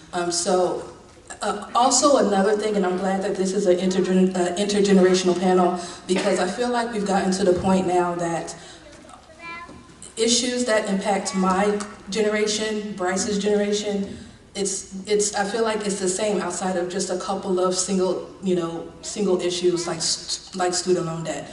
But economics, racial injustice, you know, these are things that reproductive rights is a huge one for my generation. I feel like these things matter to every single person in this room, right? So as it pertains to the messaging, I think that the disconnect when it comes to the candidates, and I'm gonna shake the table a little bit, but I feel like since the younger generation, we don't necessarily have the coin to put into these candidates, that we get overlooked. I'm just gonna say that, right? We ain't got it. We don't have the big the $500, the $1,000, whatever. We don't have it, okay? You're lucky to get $5 out of us. I'm just keeping it honest. So when it comes to how candidates can engage with younger generations, I think that authenticity is super important, and like Councilman said here, going to where we're at, right? And being authentic and not just coming around when it's election season and you're looking for somebody's vote, right? It needs to be, you're building the relationship here, right? So it needs to be authentic with engaging with younger voters that may be lost. They may, you know what I'm saying? They may have questions. They may not necessarily know what's going on, but they want to be a part of it. But a lot of times the candidates want to know that, or what issues affect us, because again, you only come around during election season. So I just encourage any candidate that, you know, my organization, I was blessed to do several activations for the Harris Walls campaign. They let me throw a day party, y'all, with alcohol. They let me do it, right? Because I'm like, if y'all want us to come, you know, you're gonna have to supply, right? You know, we talking about early voting, and you want to get the vote out, and you want me to bring people in, you know, let's make it something. And also I had the opportunity of doing a creator lounge, which is essentially, because again, I'm Creators for Virginia, so I am a product of Newport News Arts Programming, right? I'm a product of it, and I'm proud. And I understand that people get engaged like in various forms, right? So, you know, I was like, hey, let me pull together a lounge. I had my homeboy, a small business owner, he got a mobile studio. I said, pull up. Pull up. And I had people that were coming, they were, you know, talking about pretty much how they felt about the campaign. They were, you know, poets were just coming in. They were having the opportunity to record. I had a banned book display because, again, I feel like that was something that was overlooked during the campaign and the messaging. So I have a friend who owns a bookstore that's a creative. Pull up, bring your books. And let's be creative about how we get people involved and engaged with, you know, when it comes to civic engagement and a part of it. And like I said, I started my organization because after being in the music business for 15, almost 20 years, I understand how connected these artists are with the government and where they get their money from. And lots of different things that take place, and just making sure that those that put money into our economy, that their voices are being heard and that we have seats at the table. So I believe that answered the question. It did. Okay, thank you, Ms. Gailey. Thank you so much for thank you so much for having me. It's an honor to be on this panel. And one last thing, I just want to, similar to what Councilman Ely said, young people, please have conversations with your elders. This is rinse and repeat what is happening. We need to have intergenerational conversations. I was blessed to serve under Reverend Jesse Jackson for 3 years and do some work with him, and that was the biggest thing that I learned was intergenerational conversations and knowing that what is happening is not new. It is not new. And we can learn from each other during this space. And I yield my time. Thank you, guys. Ms. Keena Carson, thank you very much for Creatives for Virginia. We had a question already challenging you to write a song. Oh. to motivate folks. Following on the heels of The Revolution will be televised. And Fight the Power, just some suggestions for titles, although they've already been taken. But thank you for joining us. Alrighty, and last but not least, from Virginia Beach, only spent, what, an hour in the tunnel? And you persevered, and we love that. This young man's a senior at Bayside High School in Virginia Beach. He's our future. He's our future. And he has an historic name. I'm Googling it. But ladies and gentlemen, let's welcome this young boy, Bryce Dildy. Let's give him a round of applause, everybody, and welcome. Bryce, I got a question for you. I want to warm you up first. As a first-time voter, what's motivating you to participate in the elections? Did you vote? Were you old enough to vote in the November 2024 election? No, sir. Not yet. So you'll be voting in the next one. Yes, sir. And you're in Virginia Beach, so that's the first congressional district. I mean, second district. Okay. All righty. That one got out of our hands, but I'll leave that alone. Now, question for you. Were there specific outreach efforts that resonated with you? How did folks reach you and motivate you to get involved? Well, this is why I believe voting is important. First off, my future is important.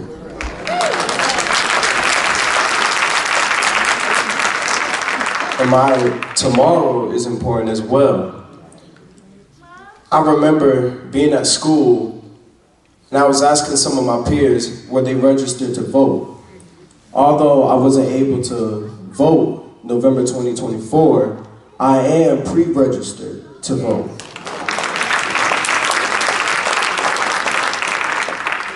And I remember asking them, are you registered to vote? And they said no. And most of them were of age to vote. And they said, voting doesn't matter, politics doesn't matter. But at my age, for the young people of today, you say it don't matter now, but when federal funding is taken away from you, what are you going to do then? How are you going to be able to pay off your college debt? You can't. And that's holding you back from success. And also, they said, well, I don't want to stand in line so long at the voting centers. I don't want to go to the ballot. But I have one thing to say. There are some songs that we sing that are longer than what it takes to fill out a ballot form.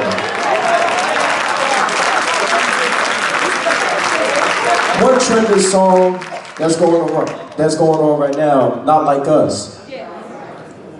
But you can't be a testimony to that song unless you don't fill out that ballot form.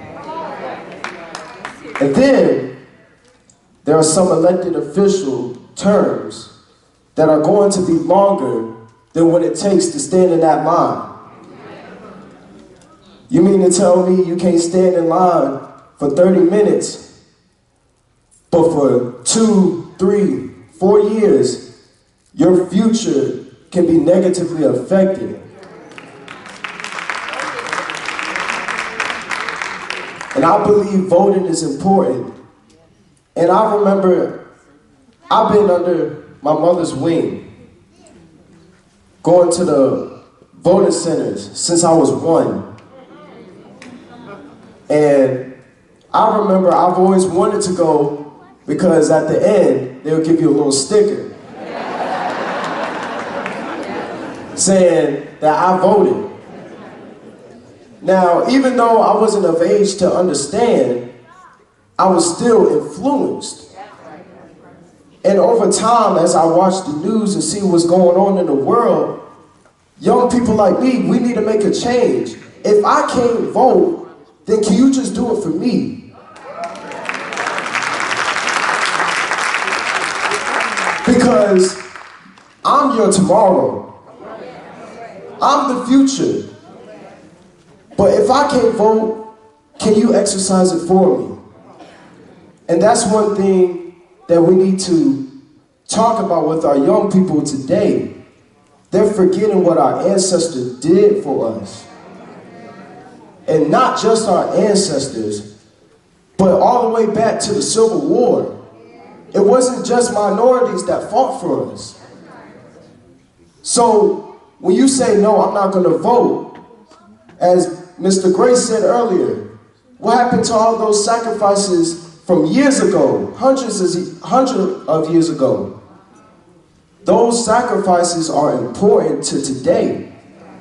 And one thing I remember, my granny, she was my babysitter during the summer and sometimes during the winter. And there was a couple times where it was time to vote.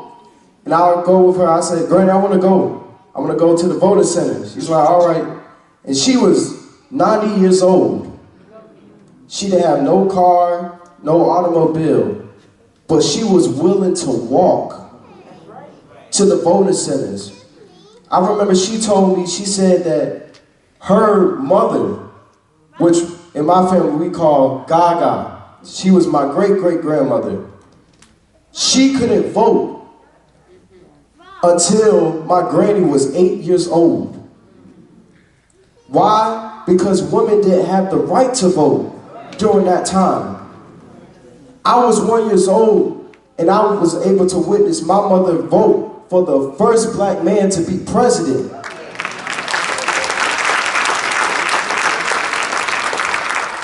But my granny didn't have that opportunity. So again, I ask, why waste those sacrifices that our ancestors made for us? Those sacrifices are important. And if we want to succeed, we have to put the work in. And as she said, creativity and consistency is key. So let's not sleep. Wake up. Thank you very much, sir. Give a round of applause, everybody.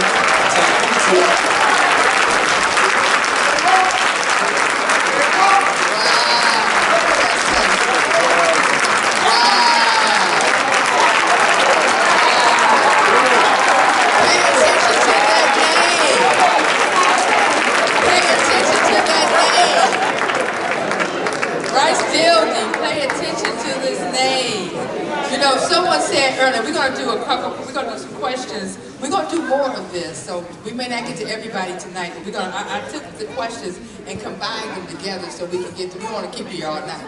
But let me just say this. Someone sent me an email saying, young people don't care about what happened in the past. What did you just hear? Well, somebody who couldn't even vote.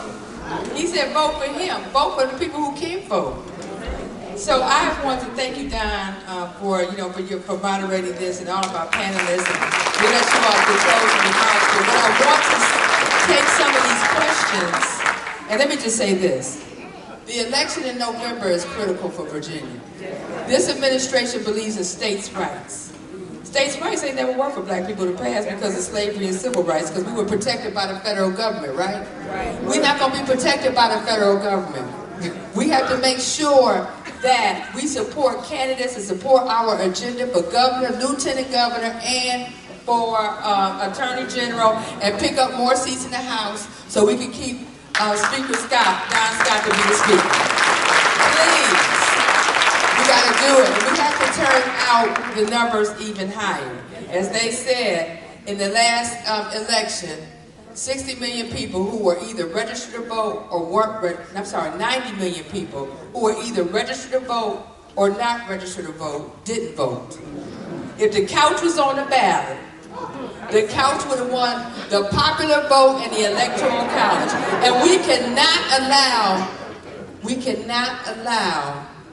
that the other side who does not support our agenda be a default to the couch. We can't.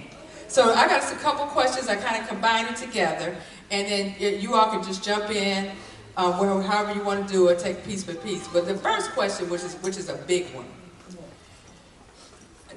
does President Trump have the authority to cancel midterms, and can he make himself have a third term? Okay, go ahead, Eric. Both of y'all, go ahead. Go ahead. Oh, he's microphone.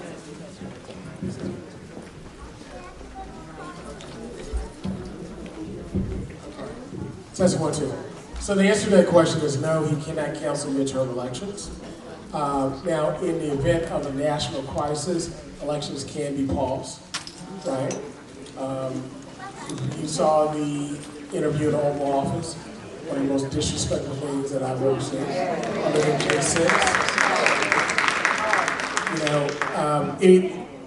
Things will start to happen around the world, especially the Russian moving funding.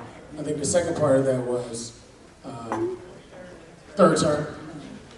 Only by, you can't do that, it's the Constitution now. Of course, Congress can enact law in order to do that. I'm not going to speak on if there's a national emergency because I'm not read in on that specifically. But unless it's a congressional act or amendment to the Constitution. Thank you. I think that question has been answered sufficiently. What I would quickly add is when I talked earlier about being vigilant as these executive orders and other executive actions are proceeding through the courts, one of the things we have to at least be aware of is the possibility of what is referred to as a constitutional crisis. Because even if and when the courts make certain pronouncements against Trump's executive orders or other executive actions, the thing we have to keep in mind is the courts do not have an enforcement mechanism.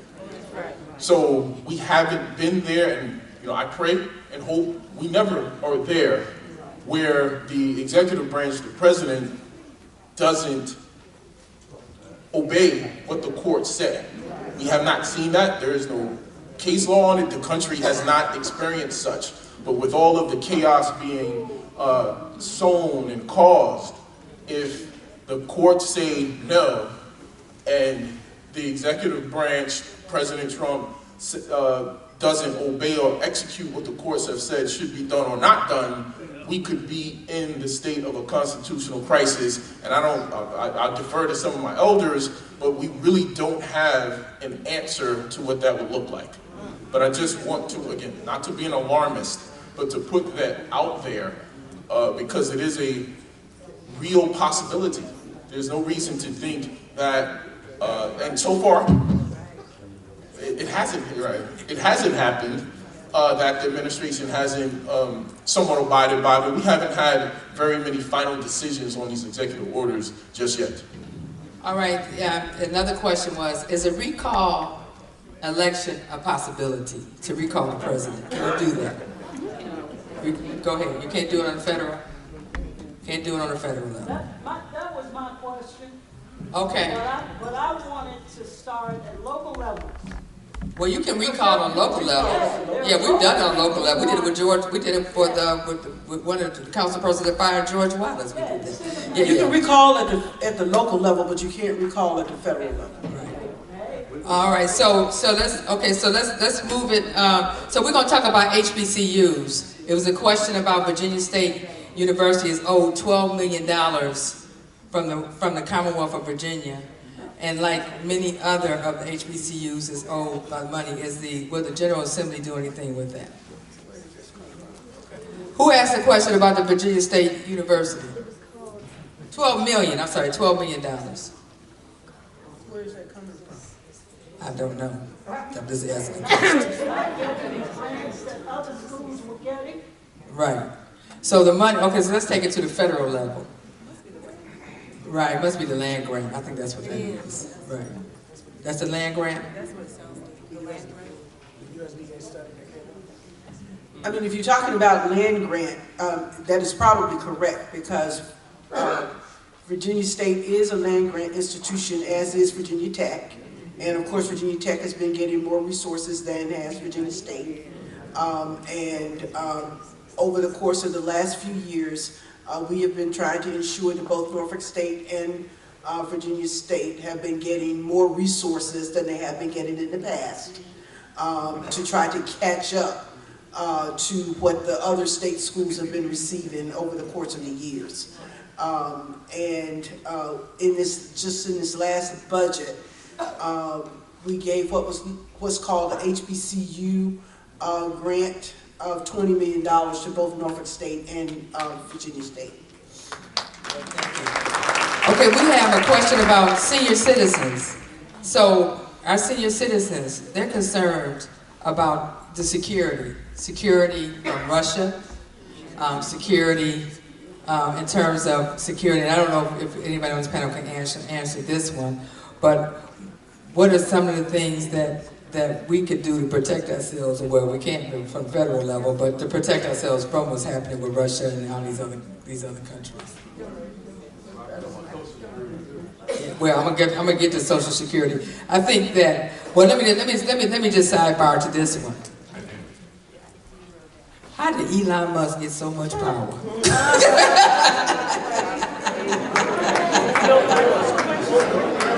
Say that again. Go ahead, say it. Go ahead, say it. And anybody can jump in on that. Go ahead. No one is questioning the fact that this person from apartheid South Africa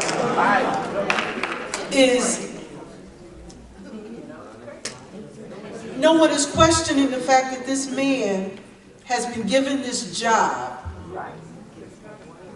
not approved by anybody, and in this non-approved position of Doge, which Trump created, and nobody's questioning it. Nobody's questioning it. So Congress is not, I mean, come on, you got the Trumpettes in Congress. So none of them are questioning the fact that you have this made-up position being run by this person who grew up in apartheid South Africa, coming in and firing people, getting into privacy issues in the Treasury Department, in every department, and nobody is saying anything to question what he is doing. And the biggest thing is that you have to realize that Congress and the U.S. Congress and the U.S. Senate is Republican controlled. Okay, so his people are not answering it. In Virginia, although there's and we're nonpartisan, but we political as hell, so let me just say that right now. Our national president says it all the time. But in Virginia, we have a Republican executive office, but the House and Senate is Democratic controlled. Right, so that's a saving grace, because we support candidates and elected officials that support our agenda. Galen, if I could say something very quick on Doge as well. I will be the alarmist here. What he is doing, what he's been allowed to do right now in the federal government is one of the most dangerous things we've ever seen. And I'm being very honest with you here. The reason why it's one of the most dangerous things, first of all, Senator is correct. It is illegal. The courts have yet to rule that it's illegal, but it is illegal. It has been challenged by the Democrats. However, as Galen said, the Republicans control the House and the Senate. So therefore, they control the committee, the chairmanships of those committees. And in the chairmanships in the subcommittee and the main committee, where the main hearings take place before it even gets to the floor of Congress, he's been blocked. The efforts of the Democrats to bring him forth to ask him very important questions have been blocked, especially in the subcommittee that Marjorie Greene is a part of. Trump is also exempting him from public disclosure of documents of what he's actually doing. Now, there is this provision in the federal government where you can be a temporary employee for about 130 days without actually being declared an employee. You can be paid or not paid.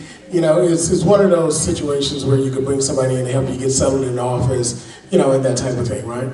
But he's operating, it's very tricky of how he's operating because, again, it's not congressionally created. It's not an agency, a proper agency.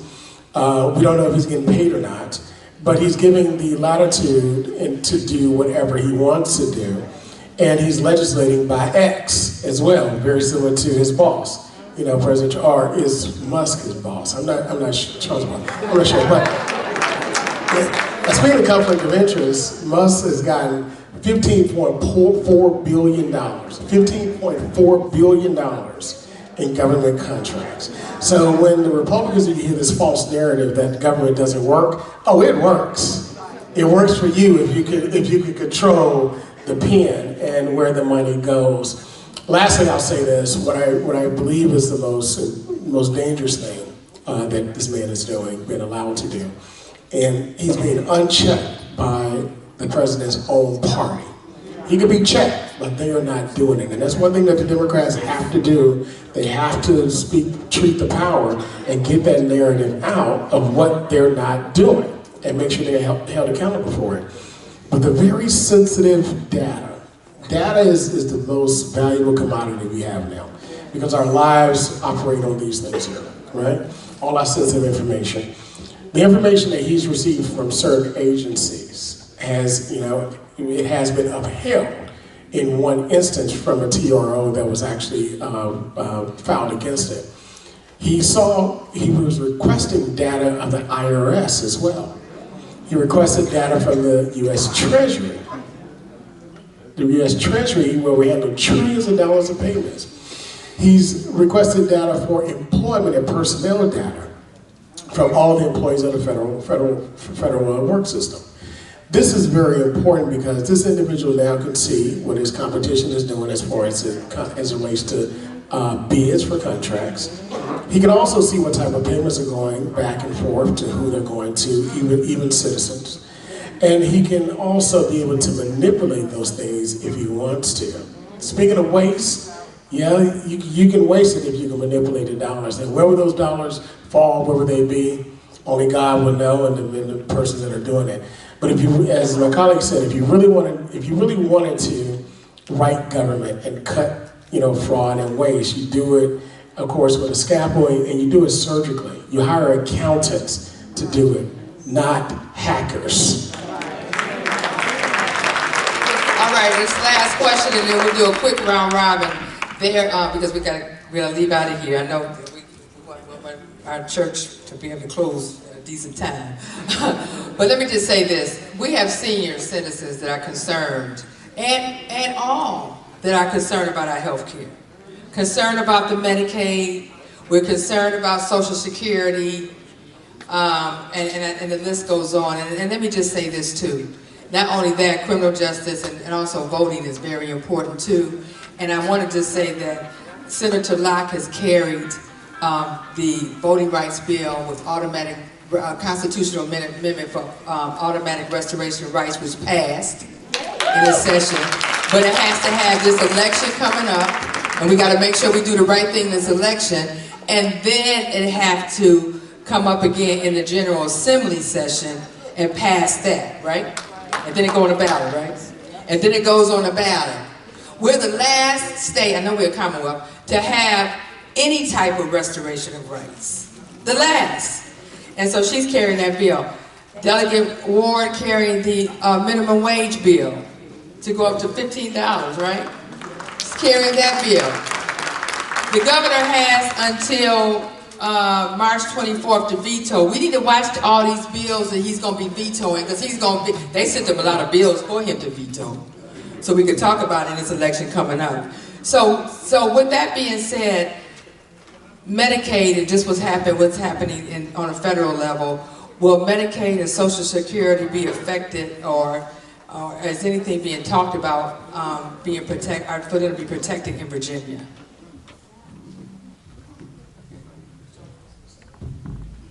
Snap to. Medicaid is both state and federally funded. So whatever happens at the federal level is certainly going to impact what happens at the state level.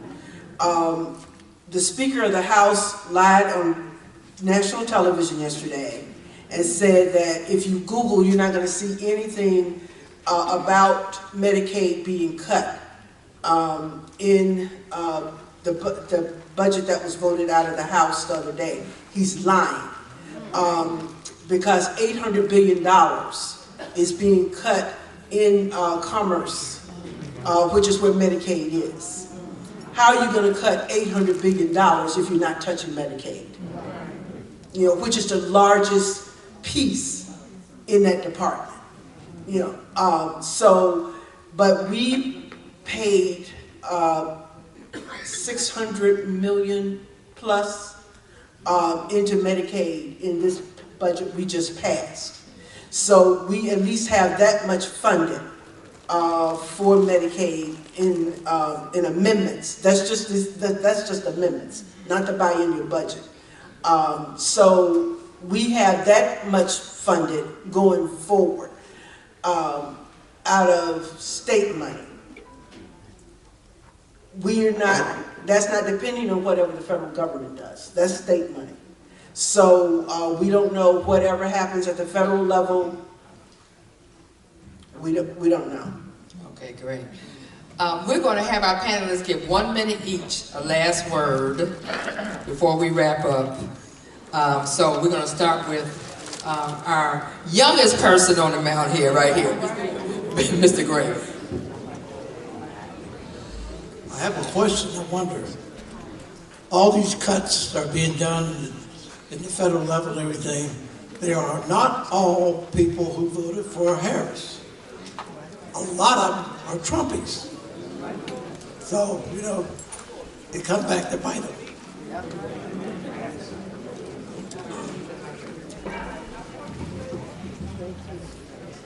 Okay, the Constitution preamble says we the people. And we know that at the time that it was written by Madison, it didn't include us, a whole bunch of us in this room, as a part of that we. But we are now included.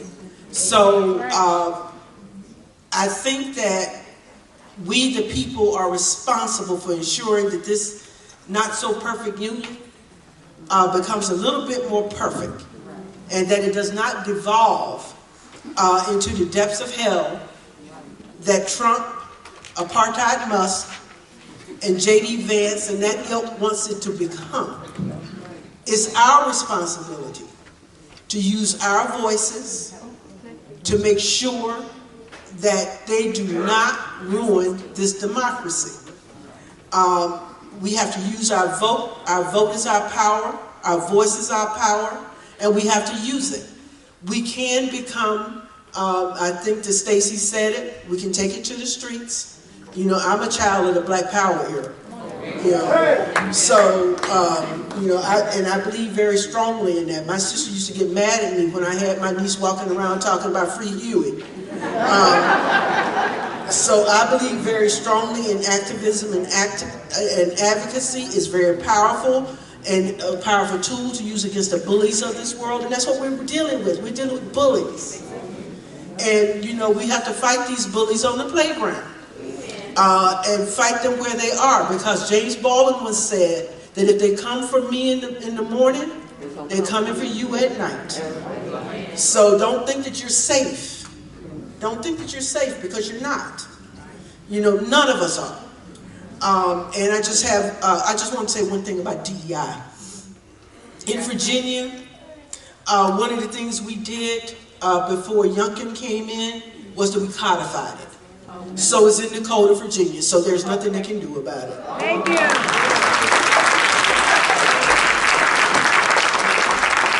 Can I just say that was my bill? Yeah. We put it in the code.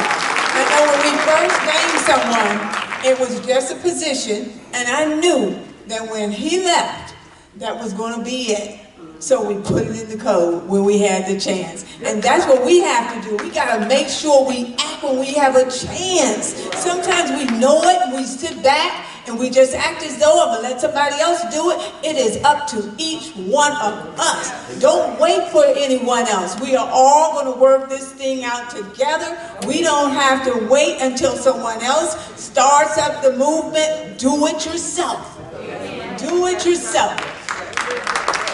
I want you to know again that we are there in the state working for you.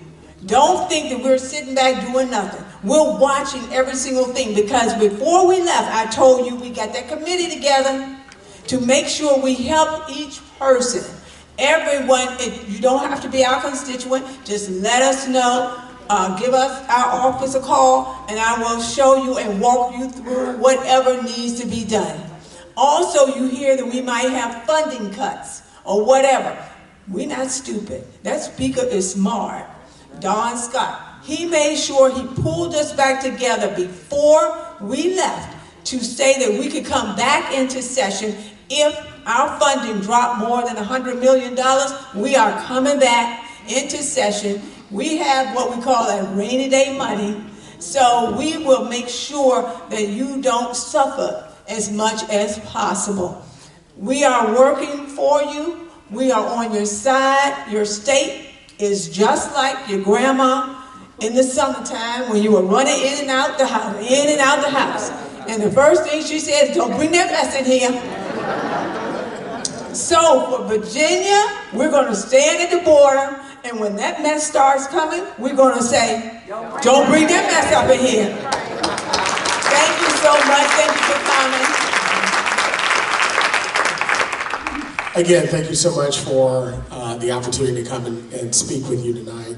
Thank you, Gayleen, NAACP, also the shepherd of this house, all the elected officials, and all of you constituents. The most important asset we have in this Commonwealth are you, the people. I'll simply end with this. We had communion yesterday at my assembly, and something that resonated with me, and now, we said, as often as you do this in remembrance of me. As often as we do these things, and we should do it more often, do it in remembrance of those that bled and died for our right to vote. Do this for those that walked the trails and walked in fear, not knowing if they would live the next day or that moment. But they did it because they had a vision. They did it because they had a desire. They did it because they knew that their lives and our lives depended on it. To the young men at the end, you're not the future. You are the now. And all of them all of us are the now. Our children are the now. So I want us to start looking at our children as being the now. If we do that, I believe that we will have a better future than we have now. Thank you so much again. Thank you to the Hampton NAACP for having me, Gayleen, and all of you for your questions. I've learned so much working in the federal government. It's different than state. And something you said, Gayleen, is that, while state has not normally been an empowering force for our people, we really have to lean in right now to state powers. And so I want to just say for you to tell your families and friends and your neighbors and enemies, your loved ones, all of those people, frenemies, we can't take breaks during elections. There is not an election where we can have just a moment where we just don't vote this time, because there are just so many consequences to that. If you think about the federal judges, this stuff matters, right? And so I want to really compel you to stay the course, and also don't be fooled by one subject in elections. I know as Christian people, we're in the church, and what they did not tell you is that I am a pastor's child, but I also pastored for 17 years with my husband, who is still pastoring. I resigned once I was appointed, but understand that Jesus' very presence was a debate. And so in the Bible, outside of the word love, justice is the next most word in the Bible. And so we have to push for justice, and don't let things like reproductive rights fool us. And don't let things like this anti-Christian bias executive order that they signed, don't let that fool you either, because it sets a precedent that is going to actually be detrimental if we push it forward. So please stay informed, go online, get primary resources, don't just look at just anything that's out there, because we know right now social media is inundated. But it's important for you to understand. I think everybody needs a civics class 101. Like we really don't understand the federal government, because if people understood how this machine works, y'all will be using your voices more. You will be telling your little children. I took my 2 oldest adult children. They're in college. Yeah, I got adult children. I took them to the polling. I was like, you're going to vote. You know, they had to because they go to HBCUs, right? And so they had to register, but then they were like, Mommy, we don't want to stand in line. No matter. I was like, oh no, I'm walking with you, and walked them to the door until they told me I couldn't go in. And so sometimes it takes that. I didn't tell them who to vote for, but you go in here and you're going to vote. But next time I might suggest you tell them who to vote for, because we need all the votes that you need. So everybody's not like this gentleman here. And you have to kind of compel them. And now my children are to the point like, well, Mommy, and now I'm starting to understand what you and Papa talk about. So, you know, sometimes it's kind of like, you know, our parents, growing up in the 70s, my mom and them didn't ask me nothing. They told me what to do. So we got to go back to the place where we're kind of telling them until it clicks for them. Thank you so much. Y'all have a good night.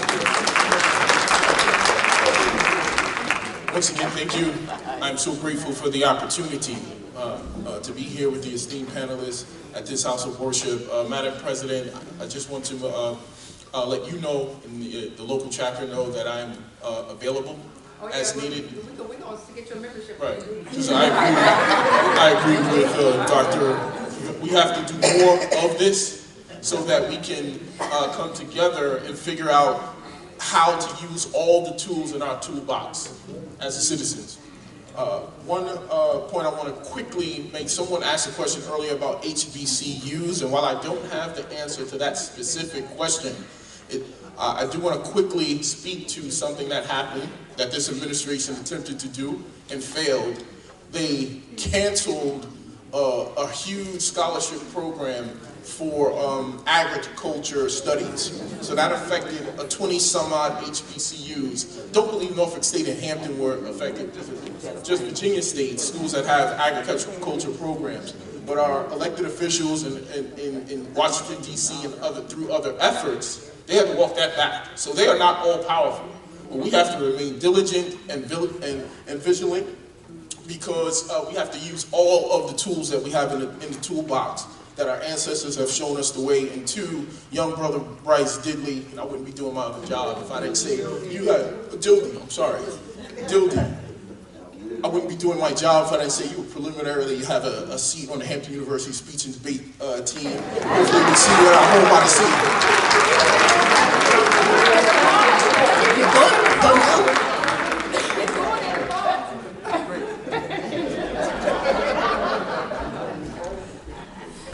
I only have two things I want to say. One is thank you to everybody who is here. Thank you for coming out tonight, because I know that you've got a lot to do at home, and I do too. But this is important. That's right. The second thing is, please take out your cell phone and hold it in the air. Okay. Now open your app store. You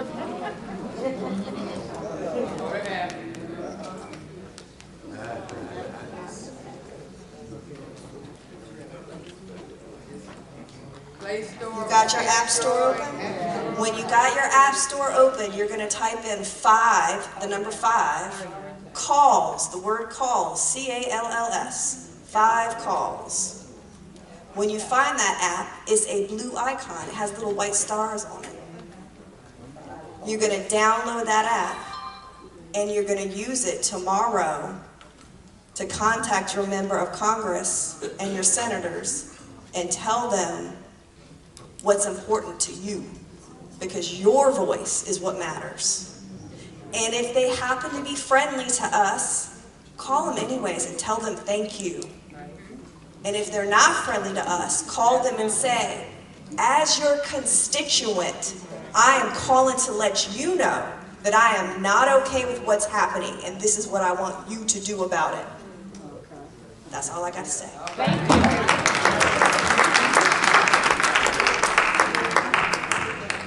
I just want to thank all the panelists for being here today. I definitely enjoyed having conversations with everyone. It was a lot of knowledge learned from me, and just to hear different feedback was important.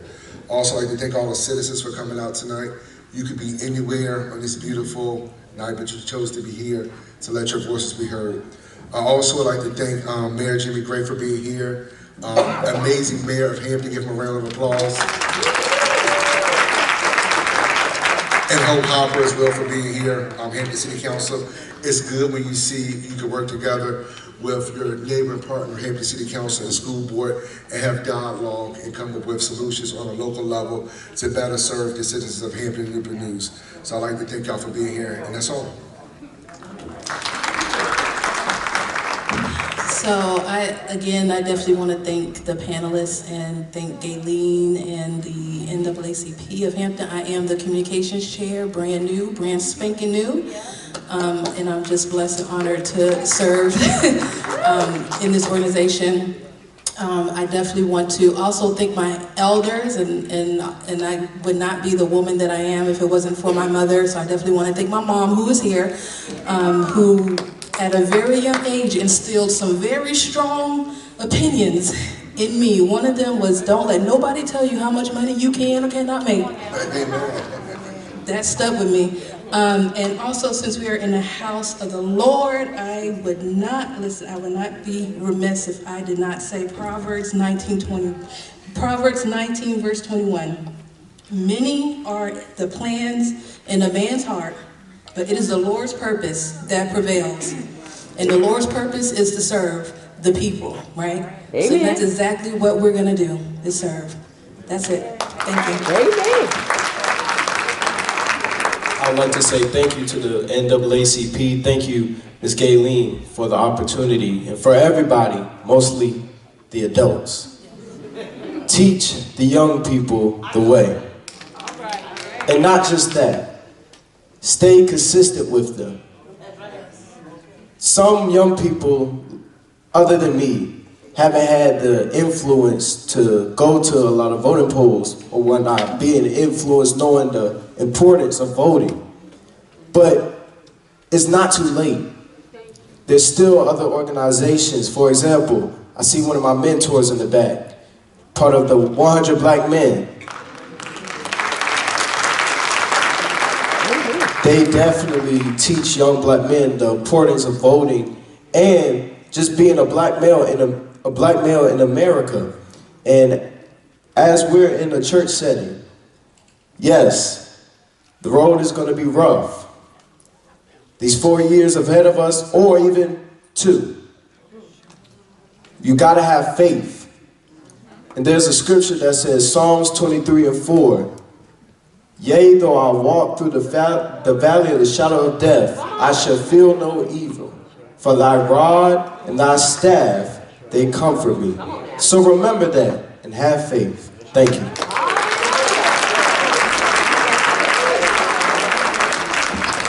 Let's give our panel a round of applause to Don Roberts.